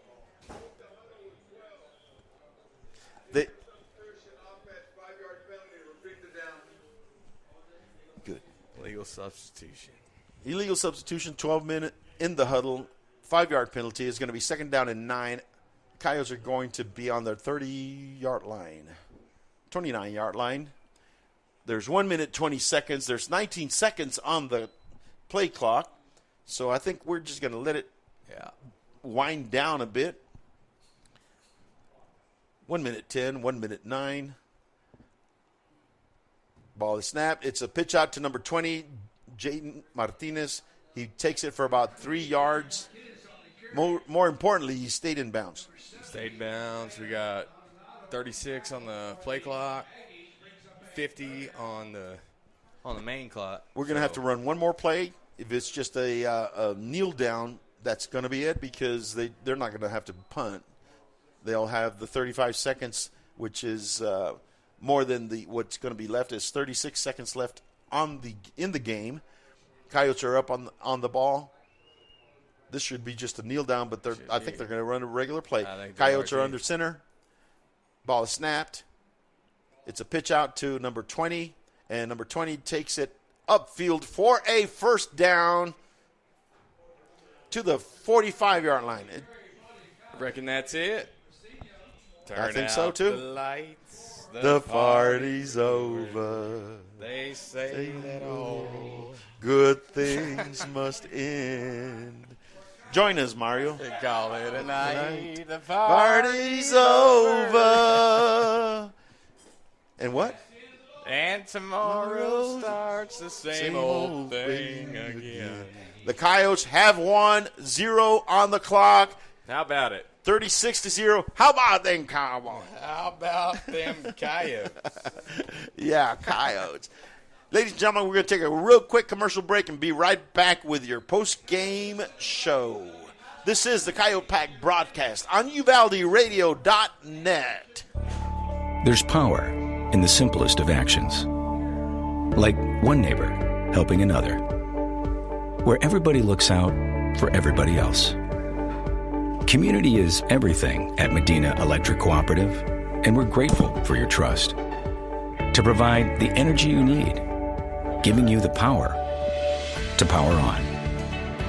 Medina Electric Cooperative is a Touchstone Energy Cooperative, your source for power and information. I wake up with you guys, I spend my day with you guys, and I go to bed with you guys. You guys are the best. The most Texas country and red dirt, plus the best of Nashville from 90s to now. It's 5 o'clock somewhere, going out of style. I was thinking I'm deciding to stay out of Uvalde Radio. Like so many great Texas institutions, it began as an idea, became a vision, and ended up being a legacy. The premier bank of Southwest Texas since 1907, First State Bank of Uvalde, provides banking solutions, services, and products with the highest quality customer service, delivered with Southern hospitality and Texas spirit. For all your banking, loan, mortgage needs, or just to grab a cup of coffee and talk about Friday night's Coyote victory amongst the ambience and artwork, we'll be looking down the road for you here at First State Bank of Uvalde. Member FDIC. FDIC equal housing lender. Texas Farm Store backs the pack. Locally owned and operated for over 50 years at 236 East Nepal. Stop by for everything you need. Feed, seed, lawn and garden, animal health, custom mixing and grinding, tack, herbicides, pesticides, and even wild game feeders. At Texas Farm Store, our friendly and knowledgeable staff can help you with all your needs. Delivery is available. Please call for more information, 830-278-3713, and find Texas Farm Store online at txfarmstore.com. Does your health have you on the sidelines? With over 20 specialty services, Uvalde Memorial Hospital has the winner's playbook of healing. Whether it's orthopedics, oncology, pain management, podiatry, radiology, or rehabilitation, Team UMH can offer you the quality comprehensive health care you need to get back in the game of life. Call us today to learn more at 830-278-6251. Go Coyotes! Star Realty and Ranch salutes our Uvalde High School varsity Coyotes, as well as all our UHS student athletes. Your hard work, dedication, and spirit make you all stars of the game. Star Realty and Ranch are your premier real estate experts, here to provide you with all the resources and information you need to buy or sell real estate. Call to find out more at 830-261-1970 or visit uvalderealty.com. There's power in the simplest of actions. Like one neighbor helping another, where everybody looks out for everybody else. Community is everything at Medina Electric Cooperative, and we're grateful for your trust. To provide the energy you need, giving you the power to power on. Medina Electric Cooperative is a Touchstone Energy Cooperative, your source for power and information. Friday Night Lights, marching bands, school spirit cheers. High school football is happening now. Auto World Uvalde is proud to support all the brave young athletes and to be a part of this wonderful Coyote fighting spirit. When you're ready to touch down on great savings on a new ride, stop by Auto World Uvalde. Test drive and let us help you find what you're looking for. Plus, get warranty forever at no cost to you. Visit AutoWorldUvalde.com today. Go Coyotes!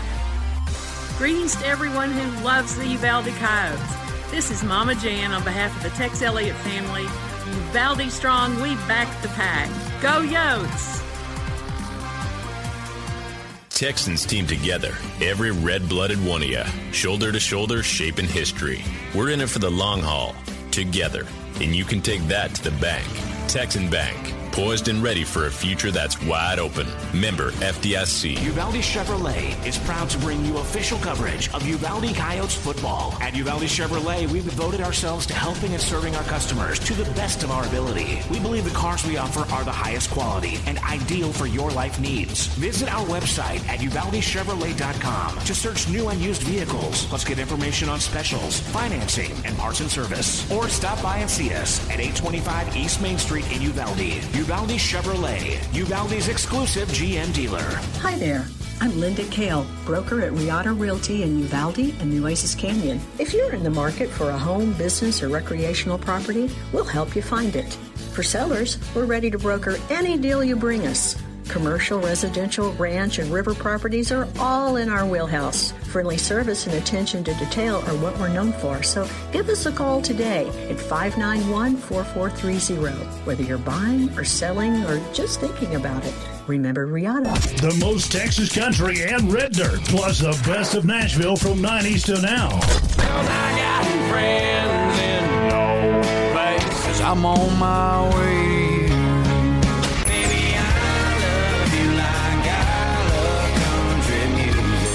Uvalde Radio. Uvalde Radio. And welcome back, Coyote fans. This is Simon Pops Ortiz along with Chance, number 16, Nutsi, the First State Bank guy. That's what I call him. That's him. Welcome back to the post-game show. This is your Coyote Pack broadcast on UvaldeRadio.net. Well, Chance, what'd you think? Man, couldn't have had a better time. It was awesome. Couldn't have had a better cohort here, man, and putting up with me and my non-experience. Hey, blah, you did blah, awesome. Blah. You did. What my first game was, and I'm, this play-by-play stuff that Al left me is Shots fired. Yes. But anyway, it was the game itself was way different than last year. First game that we've ever gotten ahead by so much. And, the coach said, if we get ahead early, it's not going to be close. Right. And it came true. I keep telling him I need to take him to Vegas because he's good at prognosticating. It's true. We were able to march down the field at will. A lot of long passes. What did you think of Brody's performance? I thought Brody, especially being hurt last week, and that's tough because Jet had some success, and so there's a certain formula for a little bit of a quarterback controversy there if you allow it. But Brody didn't think about that. He came right out, and he just let it rip and just ripped them. And the other thing I got to say, though, Brody quit because this is an anomaly. This is the exception, not the rule. Like, you don't throw long bombs at the beginning of the game, and it doesn't work out. You got to go slant, first read, second read, before you start hitting the deep ball, typically. So don't go thinking that this game is what you're going to see the rest of the year because it's absolutely not. Well, we have next week's game, and it's going to be against Crystal City, and Crystal City is having the same kind of season as Poteet. Poteet has not been in a close game. They've lost both of their games by quite a bit, and I think Crystal City is doing the same. So it's going to be good to have another game where we might be able to get ahead and not make it so close, but it might play with our players' confidence and get them a little too overconfident. See, and that's the thing. You can't get too up. You can't take too much away from this thing. The good things are the good, but you also didn't have a running game. So that's something you got to figure out before we hit the district. And there's a lot of – it was a great night all the way across the board. There's no other way to say it. But there are some negatives that you have to be man enough and look at tomorrow and film and put your head down and be like, ooh, I missed that, or I should have done that. And that's how you get better going on in the season. Exactly. They need to take what they did wrong and improve on that. And you made a good point that their running attack was not consistent. It was not there. Nope. And so, so you're able to attack they're playing cover one, like I said, with the deep safety. And so that's easy if you've got better athletes because, boom, one juke and they're past you. And if you got a quarterback with an arm, they can get it to them. That's done. And we do, and we did. Yes. And so, but a lot of from here on out, it's a trenches game. Still is always a trenches. Offensive line, defensive line. And so we kind of crashed early on the defensive line even, So there's a lot of stuff we can work on. I'm not going to say negative, but there's a lot of things that we can work on. Don't rest on your laurels, like just go watch the film tomorrow, lift, sweat it out, and let's get right for Monday. And that is so true because the coaches are going to have all the coaches are going to have a hard job ahead of them because they going to have to keep these young kids' heads straight and concentrated and disciplined because next week it's going to be rinse and repeat again if it goes the way it went this week. Oh, yeah. Well, see, and your goal has to be beyond. You're not thinking – you're not thinking district championship. You're thinking beyond that. So this is not what you're going to see at the end of the year. When teams start going home and crying about them being done for football for the rest of their lives, like that's not what you want to do. So take this for what it was. Enjoy the good parts, but you got a lot to work on because there's a lot of good competition coming down the road. Very good analysis, Chance. This is a good learning tool for our kids. We're going to take a real quick break and come right back with a Star Realty Star of the Game. This is your Uvalde Coyote Pack broadcast on UvaldeRadio.net. Greetings to everyone who loves the Uvalde Coyotes. This is Mama Jan on behalf of the Tex Elliott family. Uvalde strong, we back the pack. Go Yotes! Texans team together, every red-blooded one of you, shoulder to shoulder, shaping history. We're in it for the long haul, together, and you can take that to the bank. Texan Bank, poised and ready for a future that's wide open. Member FDIC. Star Realty and Ranch salutes our Uvalde High School varsity Coyotes, as well as all our UHS student athletes. Your hard work, dedication, and spirit make you all stars of the game. Star Realty and Ranch are your premier real estate experts, here to provide you with all the resources and information you need to buy or sell real estate. Call to find out more at 830-261-1970 or visit uvalderealty.com. Welcome back, Coyote fans. This is Simon Pops Ortiz along with Mr. Chance Nuzzi, First State Bank fella. That's what I call him. Anyway, this is your Coyote Pack broadcast on UvaldeRadio.net. We are at the end of our post-game show, but we have one more item to clear off the board, and that's called the Star Realty and Ranch Star of the Game.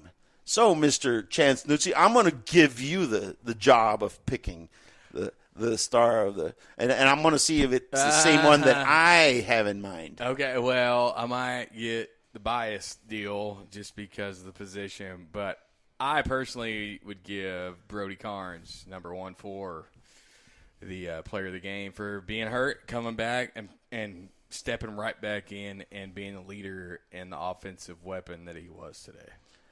You know what? You are the quarterback. But I am in full agreement with you. Yes. Hey. Yes. All right. Yes.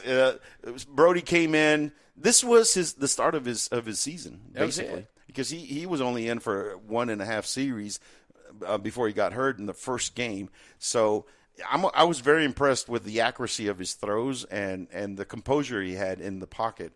He had to make some scrambles and such to be able to get the ball out, and he was able to do that. So, yes, our star, Realty and Ranch, star of the game is Mr. Brody Carnes. Brochacho.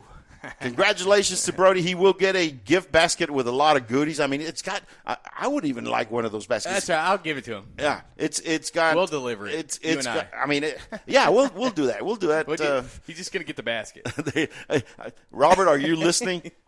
Robert Miguel, yeah, we need the baskets. Okay, yeah, just give him the basket and we'll take everything in it. Yes. You know what? This has been a fun evening. The Coyotes win 36-0. Crystal City next week, back in the sweet Honey Bowl. Uvalde is on a roll. Ladies and gentlemen, Uvalde Coyote fans, this is your Pack broadcast from UvaldeRadio.net, signing off and saying see you next week. Thanks for listening to the Coyote Pack broadcast with Simon Pops Ortiz on UvaldeRadio.net. Tonight's broadcast was made possible by the support of our sponsors, Auto World Uvalde, Cecil Atkinson Motors, Country Gardens and Seed, DKM Enterprises, First State Bank of Uvalde, Medina Electric Cooperative, Riata Realty, Star Realty and Ranch, the Tex Elliott family, Texas Farm Store, Texan Bank, Uvalde Area Chamber of Commerce and Visitor Center, Uvalde Chevrolet, Uvalde Memorial Hospital, and Vulcan Materials Company. The Coyote Pack broadcast was produced by Robert Miguel Rodriguez. Coyote Pack broadcast apparel provided by Southwest Uniforms and Embroidery. Promotional items by Genesis Screen Printing and Coyote Design and Screen Printing. Very special thanks to Uvalde CISD Interim Superintendent Gary Patterson, Uvalde CISD Executive Director of Communications and Marketing Anne Marie Espinosa, and Uvalde CISD Athletic Director and Head Football Coach Wade Miller and staff. We are Uvalde Strong. We now resume regular programming on UvaldeRadio.net.